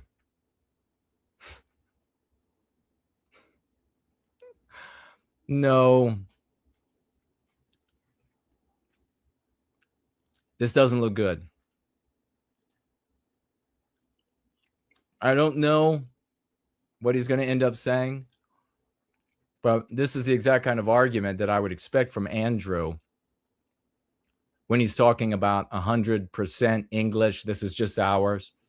Is everybody, let's say Steve is 100% English genetically. Let's say he can show that. Nothing else in his lineage should come from nowhere else in Europe.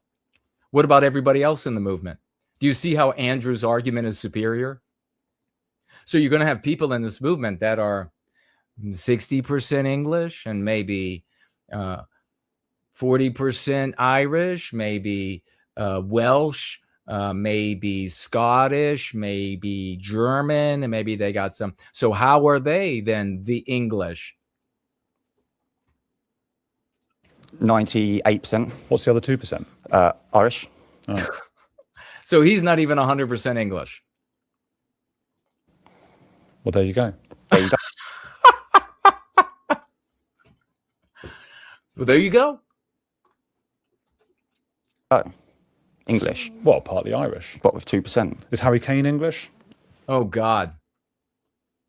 The fragility of the kind of arguments that ethno-nationalists and nationalists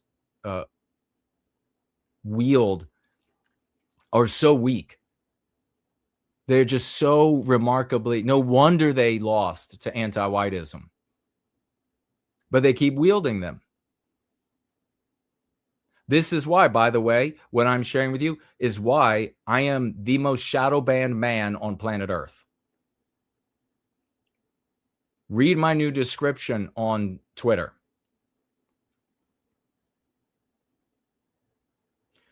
Tree Godfather pointing out wedge issues like this only hurt us. Exactly. He's Irish. He's Irish. Yes, because he's got Irish ancestry. This kind of obsession. Look, I get where it comes from. No, but this is where it comes from, because you're going down the route of what about this 2%? That's not an argument that I even present. This is not an argument that I come from. He's saying, I don't want to talk about it. Only the 100% English, but you're 2% Irish. But this is something I don't want to talk about. Are you listening?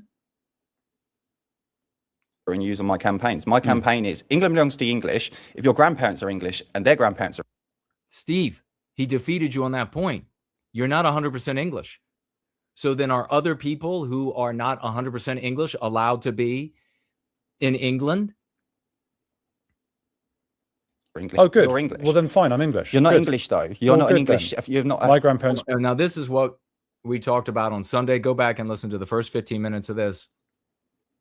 This notion that anybody can be our identity, but we can't be their identities.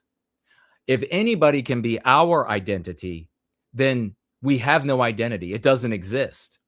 It's just a title you slap on, a bumper sticker that you can peel right off. It's not an identity. If you want to become a Jew, we talked about that on Sunday, and the halakha and what you have to go through. You have to surrender the identity you arrive at that process with. After going through those 600 plus laws, you have to surrender your previous identity. As I understand the process, the ear is against the door, check it out. But this is theft of our identity. And I pointed out how in America, they'll say, well, you're not white. You are whatever ethnicities make up your background. Well, if I were to say German, Scandinavian, and English as the primary ones, I have all of Europe, including Russia, in my genetics. But if I were to say the main ones, Germany, Scandinavia, and the United Kingdom, well, then I just found out that those identities are not of my people either, because you could be Jewish and English. You could be Jewish and German. You could be Syrian and German now. So this is a theft of our identity. It's a victimization of us. That's what the conversation should be about when Andrew wants to go that direction. You're English. You're not English. Well, they're all born in England. Doesn't matter. Being born in England. If I was born in a barn, would I be a fucking horse? Do you know what I mean? It's ridiculous. Like, using that argument is nonsense. I think to define someone's nationality, you can probably look at where they and their ancestors are from. And if that silly quip about a different species of animal is fatuous, and it advances white well-being zero. Mine are from England, then I think I've got a good argument for saying that I am English. Now, you would say ethnically English, and I would say, okay, well, what is that? Again, we're going back to that. And I don't think you have an answer to that, unfortunately. Anglo-Saxon, Norman, Celtic, and back from 1066, Jews. So this is a thing, right? From your perspective, Tree Godfather says, anti-whites deny we exist until they want to victimize us, then they know exactly who we are. Precisely. Well said. Care about is the Jewish argument. All your interest is, it's not, your interest isn't what's best for this country. Your interest is, I want to stay in this country. It's for me. I want to stay here. My family were born here. But why do you say that's my own, that's all we've spoken about so far? Why do you say that all of my interest is Jewishness? We can move on to another topic if you want to. No, carry on. By all means. Jewish because you said I shouldn't be here anymore. No, I don't believe you should be. Yeah. Well, I understand that, and I respect the opinion, and I think we should have this conversation. And it's not personal. Imagine how Steve could be raked across the coals on what percentage of English is no longer English, and what that would do to the support and that movement and that cause that they had built. It's just necessary. My people are being demographically replaced in my homeland. A lot of your people are responsible for that. We can never be replaced. We're being white erased. But more of your people are. Yeah, our people have played a part as well. Vastly more of your people are responsible. Yes, but having foreign subversives help those we're not things. foreign. We've been here since 1066. You are foreign. To me, you're foreign. To me, you're foreign. All right, so Steve seems to be fine with anti-white English, properly English, white people. He seems to be fine. They're my people, so they can stay. No. I firmly disagree. Disagree. Well, to me, you're 2% Irish. I'm an Englishman. Yes. I'm looking at you as a Jew, and I'm telling you you are foreign. Well, you wouldn't have known that if I didn't tell you. No, your name's Gold. Yeah, well, if we change the name. From Goldstein. Yeah, we could change it to another name. Yeah, so that's what you're subverting yourself even more to try and hide amongst the population. It's just proving my point that you people are foreign. Yeah, I don't think that's really proof. I mean, you just put Livramento in an England team that you think was English. I mean, I don't think you've got a grasp on names and where that was just a troll post. Yeah, it was a troll post that you got badly wrong. No, it was a troll post. Very silly. It was a troll post in terms of I was just trolling people. Yeah. Not So everything. keep Not everything. Livramento, but so not... everything I post on Twitter is taken as something serious. So I think you can admit you got that one wrong. So if Come on. if I checked your Twitter feed and went through every single I would admit post, that I got some of them wrong. I did. That was a I'm not bit saying silly. What, the English team? With Livramento in it, saying if we didn't have different ethnicities, this is what the England team would Yeah, look I was like. just doing it for a joke. Some things are a joke. So what happened? Was there a person on the team that wasn't white, but Steve was saying the whole team was white? Is that what happened with that? I don't know. Like, Yeah, but you're reading too much into a throwaway like shit post on Come Twitter, on, Andrew. Steve. Like it's silly. We've You got can good faith arguments here. You can say I got it wrong. No, I don't have to admit anything. What I'm trying to explain to you, and what you're trying to push to me, Was is Kane in that team? Yeah, he was. Yeah. Well, that's unacceptable. Because it was a joke post, Andrew. Oh, come on. Honestly. It Are we wasn't. really going to spend 10 minutes of the podcast talking about a joke post? It's been 1 minute so far. Okay. And England is, you want English ethnicity. What I'm trying to say to you is I actually understand where you're coming from and I get it. And it's a scary time right now. And it does feel that way. And it might be hard for you to imagine this, but for Jewish people as well, most of us, it does also feel really scary. For black people, it probably feels very scary. I can't speak for them. It feels scary. Shut up. What I would say there to Gold is scary for y'all too. Well, then we need to come together to arrest anti-whiteism, because all of this is being effectuated as an attack on the white race. They're saying that the white race is so evil. We have this anti-white immoral imperative in England today, in the United Kingdom today, that says that all of these other non-white people need to come in as retributive justice. And many of these people coming in don't like your group of people either. So you better come to join us and fight against anti-whiteism, call out anti-whiteism the way that many white people have called out anti-Jew sentiment, i.e. anti-Semitism, for you also. I'd like to see, Andrew, agree with me today that anti-whiteism is evil, it's immoral, it's wrong, it shouldn't be permitted, and join me today in standing up against it to arrest this white erasure of the United Kingdom. What do you say, Andrew? And then let him speak. If he's not effervescent in his support of that, well, then you can call him out on whatever points there are. Scary what is happening, how quickly it's happening to this country. So I do get it. I'm not trying to have a go. I get where you're coming from. What I'm trying to say to you is this is. You get to say at that point, if he's not excited about ending the victimization of white people, then what is his problem with white people? If he is reluctant to acknowledge that all of these arguments, these anti-white arguments to white erase the country, which is causing a threat to him and his people, is based in retributive justice, quote, retributive justice against white people. If he's reluctant to admit that, then why is that? Are white people and our victimization not allowed to take center stage in your mind, Gold? Is that the issue? What's the problem? It's all impossible to enact. So how is it impossible to enact? Because you can't really imagine a situation where people you can't imagine it. I can envision it straight away. I can envision millions of people being thrown onto planes and deported from my country. I don't think you've thought it through.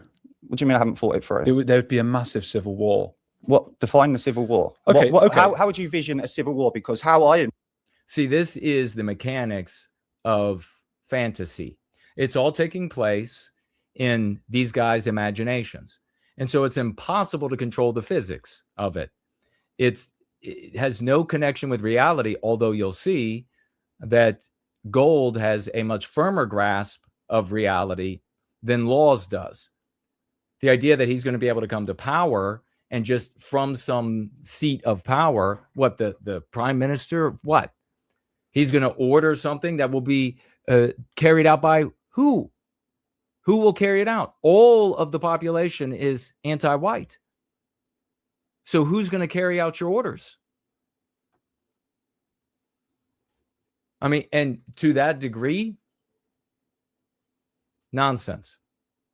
He's articulated a position that no one can get behind and that no sane person, no rational person is foolish enough to believe is possible, is capable of being done. Envision most people would stand up for the minorities being thrown out. But by most, define most. Those that live in the city centres. Think of all the people who support you, right? Yeah. And then think of everyone else in the country. Yeah. And which one's bigger? Yeah, but you're assuming everyone in the country is going to take that side, when in reality they're going to sit out and not get involved. No, I think people will get but very you think involved. the average mum and dad that goes on the school run is going to go out on the street and fight? Yeah, they're going to fight against it. Yes, they all have non-white friends. They all have a sense of injury to innocent people, and they're going to be able to identify with that. And they're all programmed with anti-whiteism and the anti-white narrative. Spike is asking about, are some races more or less animal? We are not on a linear, the different peoples of man are not on one linear measurement. We are fully evolved, if you will, in our individual identities and compositions. So we're not, in so many thousands of years, this is the argument, as I've heard it in the past, that, this race of people is so many tens of thousands of years behind this other race of people. No, absolutely not. We are on distinct and separate paths. And there is no cosmic measuring stick for which is better, but we have our preferences, certainly. And the preferences of all people, just like all of the rest of the animal kingdom, would prefer to be in the Western environments, because our ingenuity and creativity has enabled us, our industry, our tenacity has enabled us to satisfy the carnal needs of animals better than elsewhere. So if a horse, and this is something I shared recently, if a horse could wonder to itself about its kind produces very little for carnal needs of a horse, and then can see that the West can put horses up with medical treatment and inside of barns and horse blankets and clean food, satisfying the carnal needs, the horse would choose the West. So we can have preferences, but everybody is distinctly different. And there's no measuring stick that says that one is better than the other. Another thing that's important, that's just what I see as an objective fact. Another thing that's important, though, is that when you talk with our brothers and sisters out there, the way I just articulated it is acceptable. Telling them that this group over here is half animal or whatever is not an acceptable position, and you're not going to gain any influence over their decisions about whether or not to advocate against our victimization. Against people because they're deporting immigrants. I think Tommy Robinson will fight against that. Yeah, Tommy Robinson will do, because he's a traitor. Yeah, well, he gets hundreds of thousands of people going to his rallies. How many people go to yours? Yeah, but he's getting hundreds of thousands of people, leading them astray, and they're only going to that rally because it's the only rally in town. Do you have any room in your mind for that you might be wrong? No. See, that's the sign of an ideologue. I don't care. Yeah, but you might be wrong here. What's going on? No, I believe I'm right. The future of my people is non-negotiable. I want England to belong to the English. Okay, you're living in the past, man. No, I'm not living in the past. That's gone. England's not gone. England.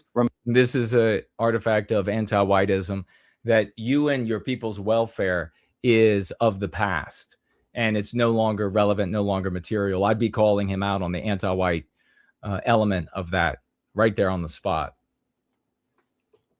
The thing that Steve is saying here that's legitimate is that our well-being is inviolable. We're going to object to anything that victimizes us. And then from that positive starting point, he wanders off into these prescribed paths that are nothing but harmful to that original statement. We'll thrive. We will get our country back. But how? People like you leaving. So someone's going to come knock on my door? No, you'll get a letter. I'll get a letter. Yeah, give you time to get your affairs in order, and then you'll be deported. How much? I'll give you some time to get all your affairs in order before I throw your ass out of the country. Okay. I mean, this kind of thinking should have been left with like 9-year-old Steve. 9-year-old Steve should have been like, I'm 10 now. Now I'm double digits. Now I know that the frivolity of childish thinking is behind me, and it's time to be an adult. Time. I've got lots of stuff to get. Well, this is open to a few weeks. Personally, I would give you. It would be. And here you have him going into the mechanics of it. You see this gold, that is. You see this all the time done with anti-white journalists. When a Democrat articulates, here is our goal, like a Mamdani in New York. Here is our great goal, even though there is no means, like Steve's argument, to go from A to Z. Journalists, the anti-white journalists, won't pry on the subject matter of the mechanics. How do you go from A to B to Z? But when it comes to Republican politicians, and they articulate, this is something we want to do, anti-white journalists will dig into, but what are the mechanics? So then they can write lengthy articles and give talking head comments on the news about how, well, he or she said it's maybe like this and maybe like that. And as we know, they begin breaking that down. They can't be done because of all of these reasons, casting doubt into the electorate's mind about whether or not that politician is not only pragmatic, but is he or she insane? So he's doing the same thing. How do you prevent anti-whites from doing this to us? You don't articulate positions and activities like this. You don't go there. You can't effectuate it. So what's the use? I mean, why, honestly, Steve, this is what I would say to people back in the day. Why even bother stopping at England will be people with, I don't know, maybe they have to have at least 98% English genetic heritage like Steve. So let's say Steve says, Jason, it should be 98% genetically English and everybody else has to go. Why stop there, Steve? This is fantasy. Why stop there? Why not just go ahead and articulate every other European country as well? Why not just go ahead and articulate that you're going to rid planet Earth of non-white people? Why stop? You're playing. In stages. I wouldn't just go, everyone's going at one time. I would start with the illegal immigrants, and then I'll go into the foreign criminals, ease it into the public so they can get used to deportations. Then you go for the immigrants that are not working. Then you go for the immigrants that are subverting institutions and so forth. And then you go for mandatory deportations, and you do it in a staged process. Oh, so that's how the impossible is done. You do it in stages. God of the gaps. God of the gaps, my friend. Well, then we just do it in smaller stages. We just do it in more numerous stages. Nobody is buying any of this. This will go nowhere, as ethno-nationalism has always gone nowhere since it was defeated by anti-whiteism. Spike's asking about the different compositions, genetic compositions of the races. And according to the theory of evolution applied to humanity, the argument goes along the lines of, well, these different weather conditions, these different environments, and over vast periods of time, and etc. Is that an argument? I mean, first of all, we could challenge that argument. Where has evolution been proven? And I'm not talking about being a creationist. The reality is that if you're going to be scientifically minded, we see more evidence that undermines the current theory of evolution. In fact, there's a huge movement, a growing movement that has been stifled for decade upon decade about the questions and problems about the theory of evolution as it stands. So we could address that head on and say, where's the evidence that the races were something else and then became something over time and in specific places? But really, does that conversation end our victimization? Does it arrest the victimization of white people in the world? That kind of argumentation has been there for a long time. We've had a lot of erudite academicians come forward and argue these sorts of things. Ultimately, you end up with for so many average people, something far too complicated for them to care about. They're trying to live their lives and engaging with the world as they do.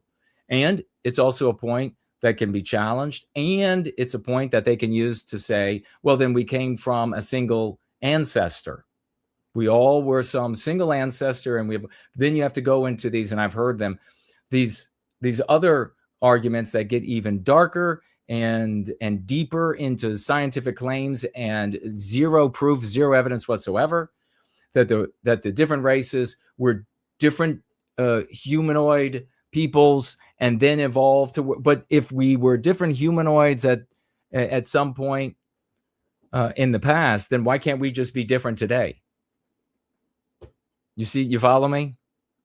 Why do we have to change over time with our environment? And if that's the case, as an aside, it means that two different directions here.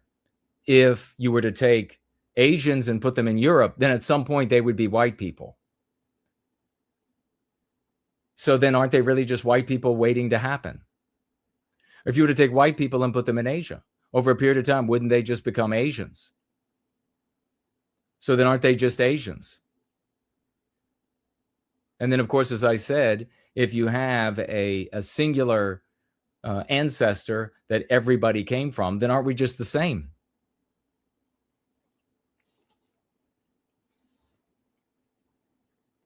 So these are arguments in the white sympathetic sphere that have persisted over the years that have not served the advance of white well-being.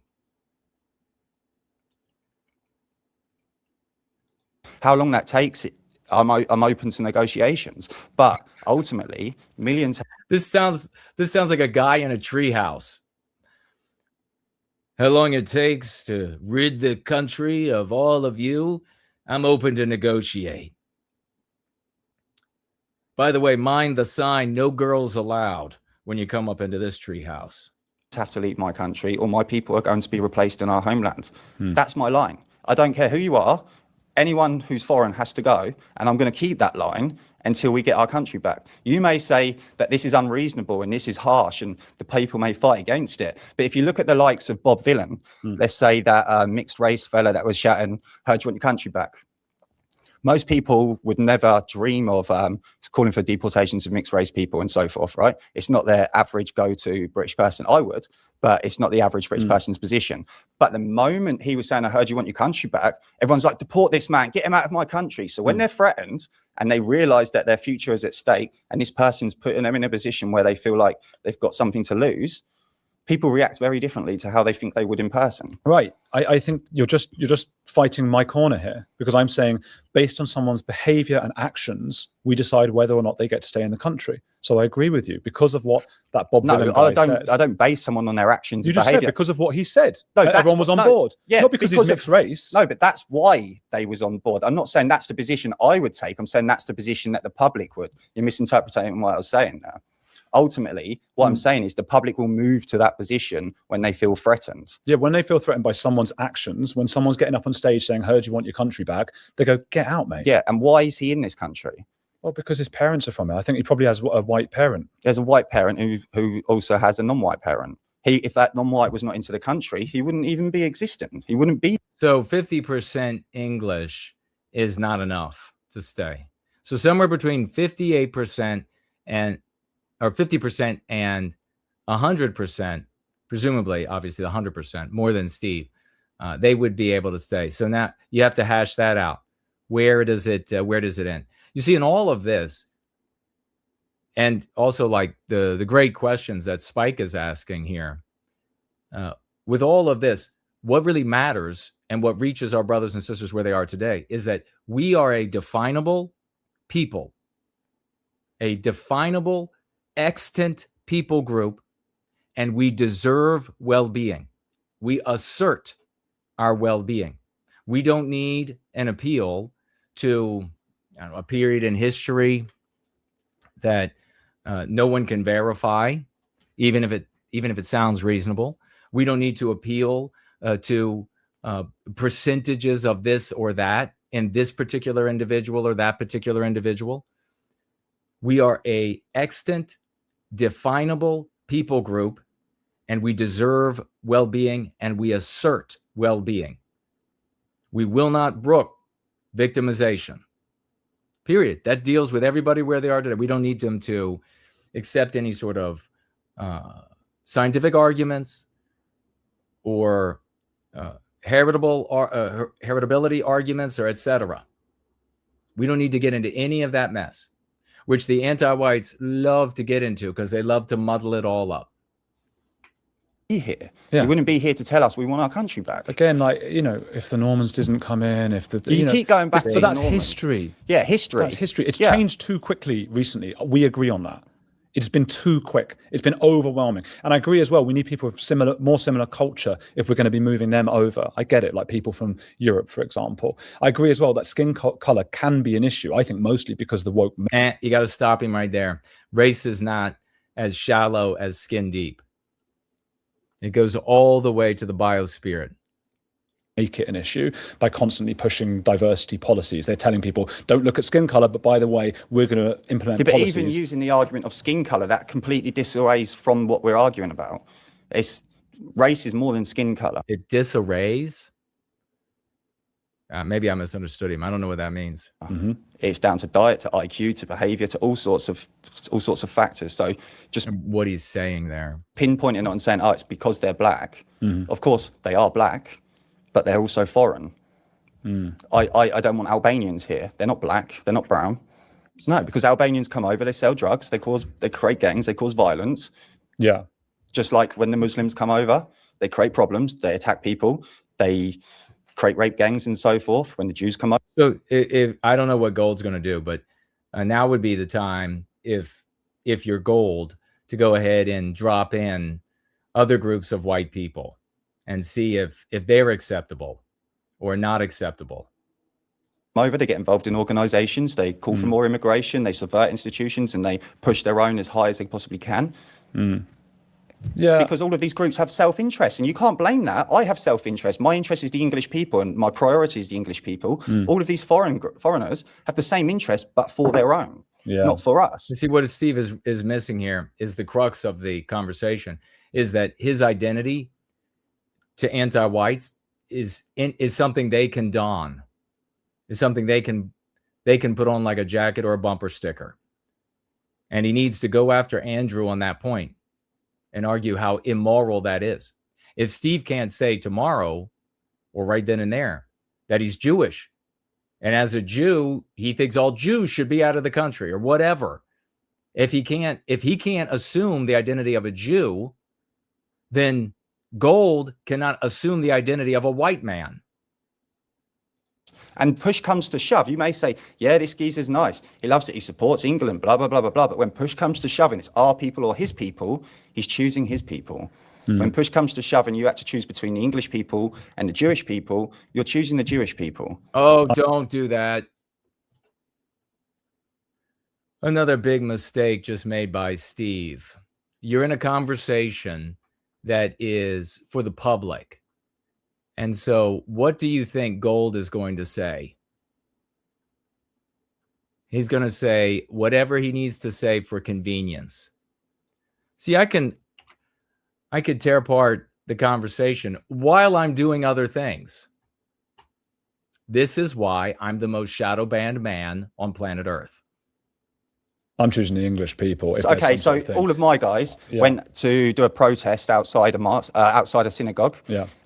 You're going to side with me, or you? Oh God, Steve.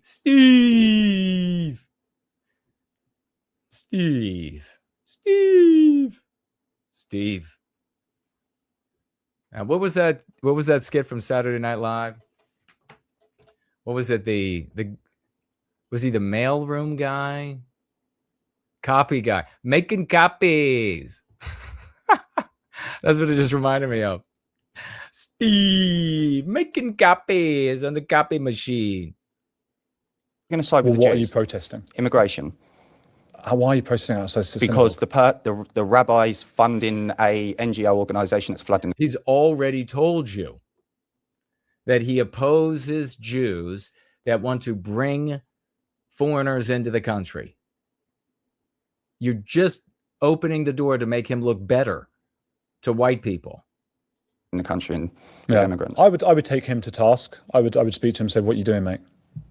What a surprise that Gold said what he needed to say for convenience. And I don't know, maybe he would openly speak out against, but the way he's going to speak out against him might be different than how he would speak out against an imam. What are you doing? Stop this. This is ridiculous. Immigration's gone through. And he says, "No, I'm not stopping this. I'm going to fight against these fascists." Yeah, I agree. Nazis. Then get out, mate. Get out. Done with you. Oh Get my out God. Okay, so you're slightly different to other people. Stupid rabbi. But it doesn't.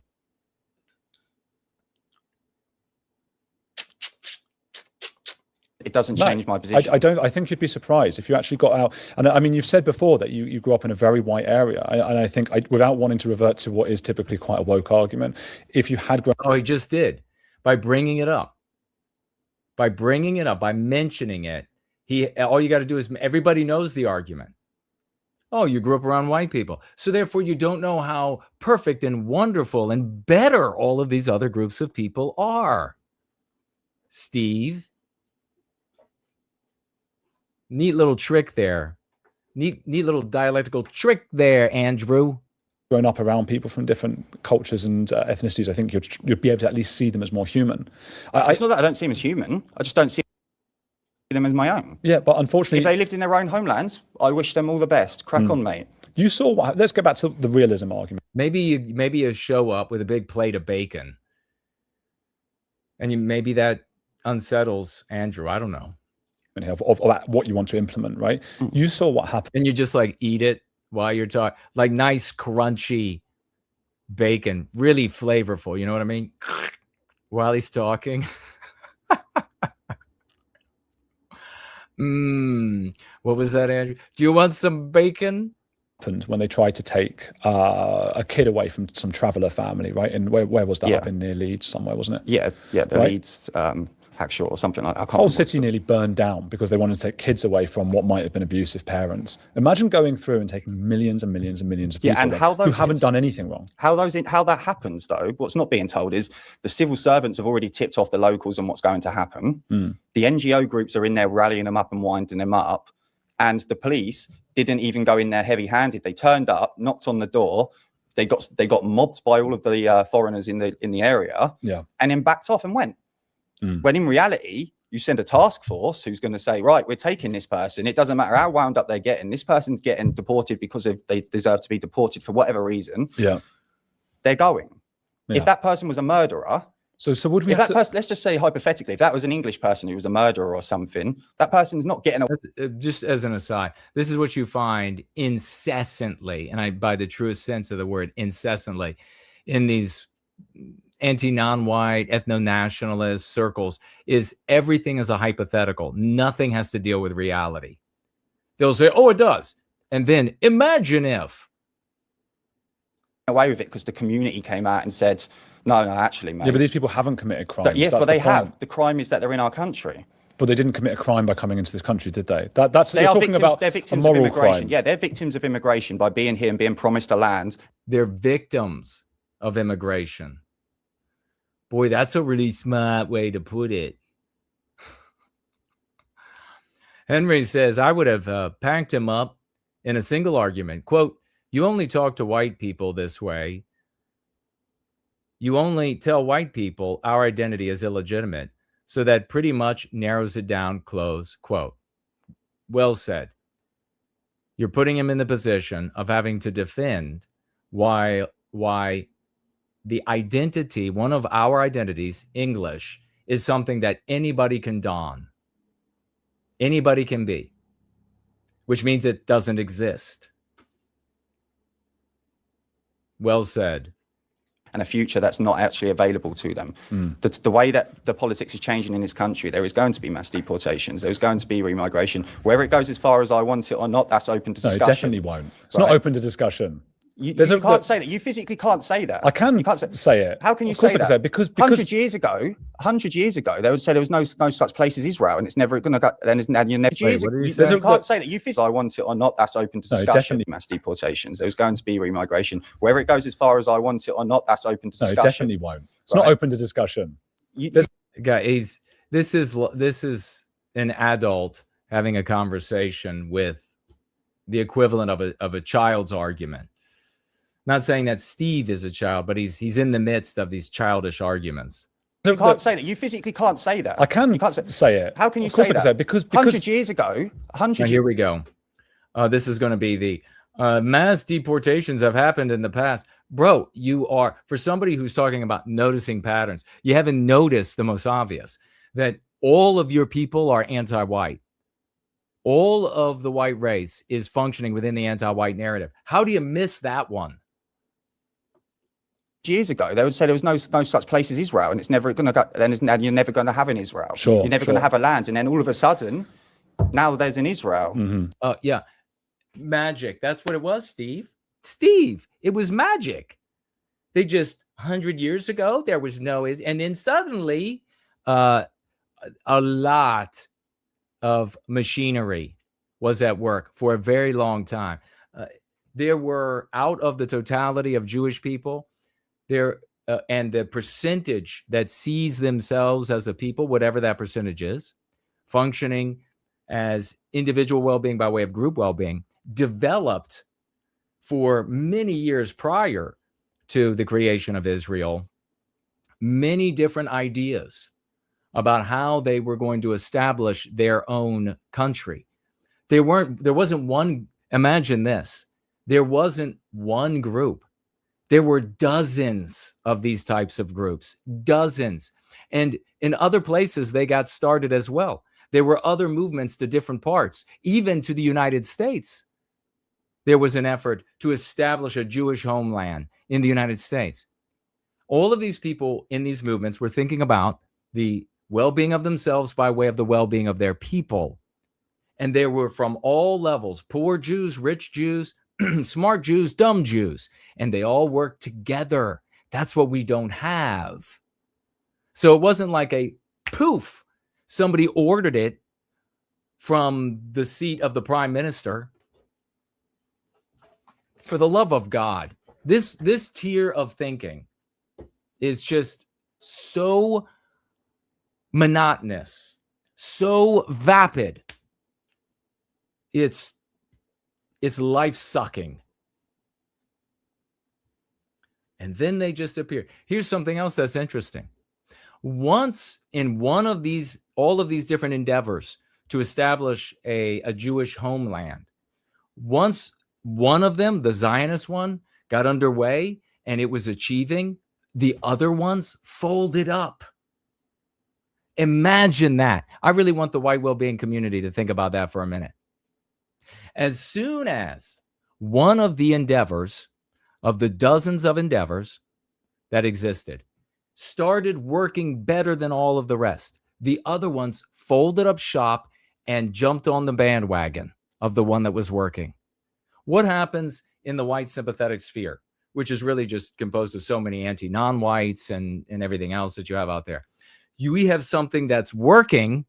No other white people, none of these other groups are folding up and joining what we're doing, submitting themselves to the Go Free dialogic. Zero. But for the Jews, they all folded up once Zionism was working. That's where the power is, Steve. That was never going to happen. Now you've got it. To say that I can't take my country back is nonsense. Yeah. You're only saying it because you've got skin in the game. That's not true at all. Self-interest. That's not true at all. Well, I here's think the thing. Craig says some YouTuber called SC reviews keeps posting videos of white people losing against non-white anti-whites, calling the videos things like defeated fatiguer or don't back down. I'll have to look those up. Maybe we should dissect some of them. Why is Tommy Robinson saying it? Because Tommy Robinson has loads of foreign friends. He promotes multiculturalism. He's a Zionist piece of shit. And that's why he promotes all of that. What's wrong with Zionism if you're also pro the idea of a country? Because he's not pro-England, he's pro-Israel. He's pro-Israel before pro-England. His priorities are Israel before England. I don't think that's true. I do. Why do you think that's true? Because that's all of his interests. Well, that's one of his many He's interests. paid to do that as well. He's paid to subvert the movement. Now we have a factual disagreement. Actually, an opinion disagreement. So is this valuable to the cause of white well-being? No. And lead people to nowhere. How can you prove that? How can you prove he is paid? Because I just look at his actions. You could have an argument about how Tommy Robinson did X, and that is detrimental to white people. Do you see how that can be a valuable argument, a productive argument? Tommy Robinson did Y, and that was harmful to Western kind because of X, Y, and Z. A valuable argument to have. But he's having an argument about who Tommy Robinson really is, and is he more Zionist than pro-English? This gets into the area of people making claims about things they couldn't possibly know. So see, this is the problem. Here's the thing: he's a wealthy man living in Spain who's made an awful lot of money. He's not a wealthy out of man. achieving nothing. He's not a wealthy man. He's a wealthy man. No, he's not. Oh God!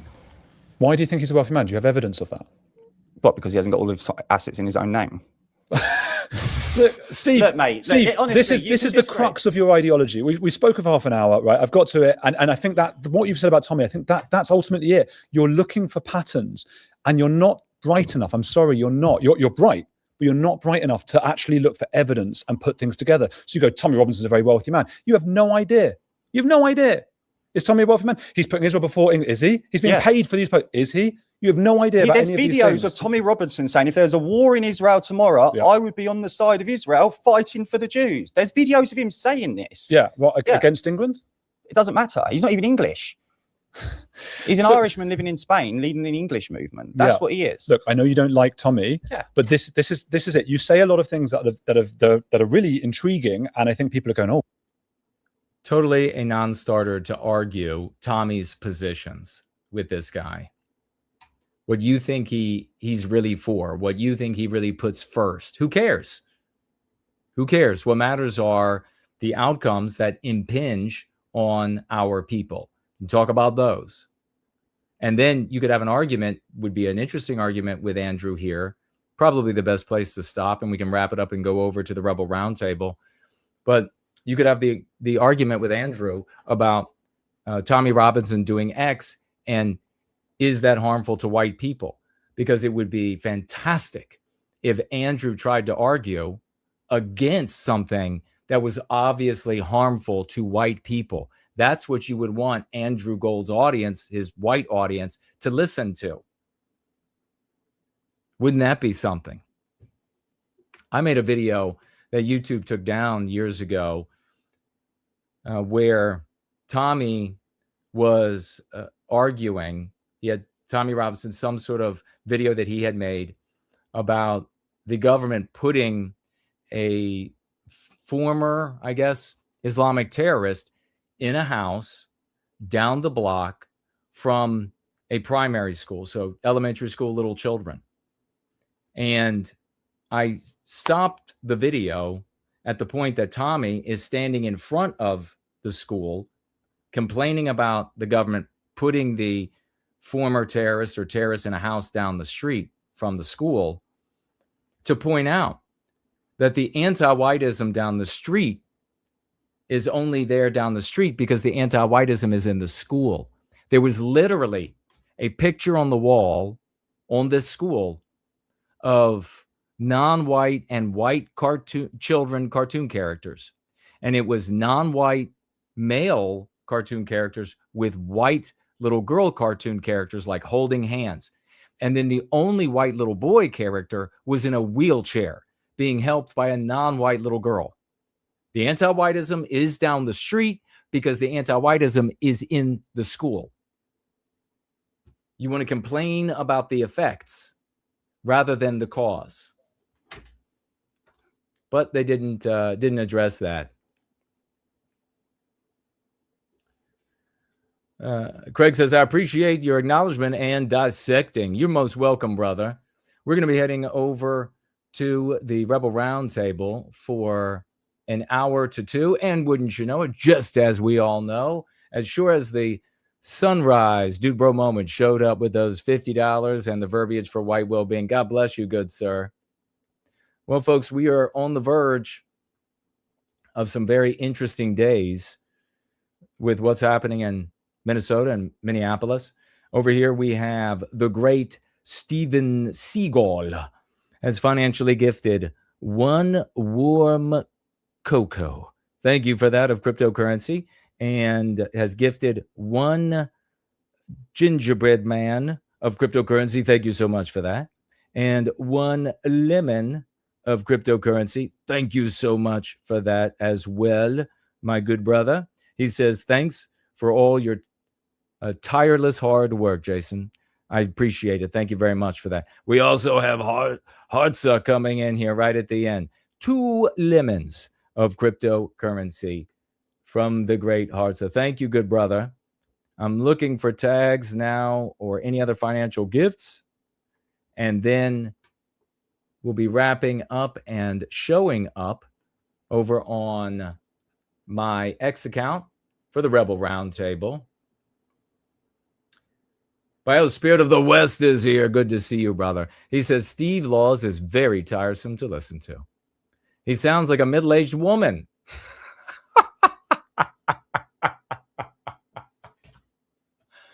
He sounds like a middle-aged woman with a snotty attitude, full of contempt. I'm afraid you are right. Please make him stop going on. I know. So tired of it. It was tiresome. All right. Let me check over here real quick. Make sure we didn't miss any champions. $5 bill from First Last. Thank you so much, brother. He says $5 for your brilliance. I appreciate that. Thank you so much. I'm glad I don't have to play one of like the 18 musical instruments that he plays because I can't play any of them. So I appreciate it. Thank you so much.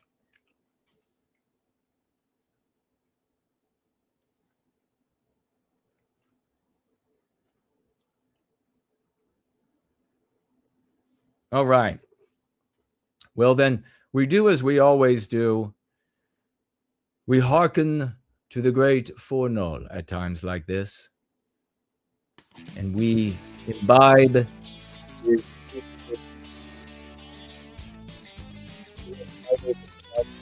which we are streaming on right now with the Rebel Roundtable. If you would like to participate in the conversation, you can ask for the microphone, and then every time you would like to speak, you will raise your hand, and then we will allow you to speak. Looking forward to seeing you there. I can't play them well. I guess that's true. It says I can't play them at all. I really can't play them well. The Dude Bro Moment is with us in the live chat. So is Dan. Thank you all for coming over today. Church of the West, Wednesday edition with your hierarch. Hope to see you all over on the Rebel Roundtable. If not, see you on Sunday at 5 p.m. every day, 2 p.m. on the Shade Tree. They went for like 37 hours today, I think. I wasn't able to be there. Looking forward to it. Roll out.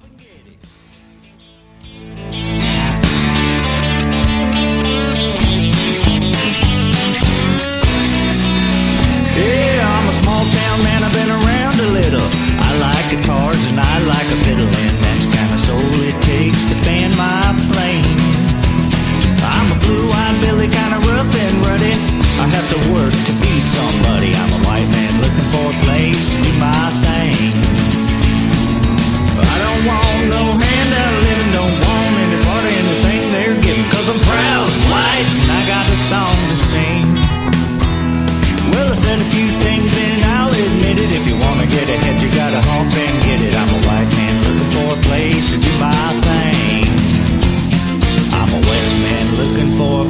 place to do my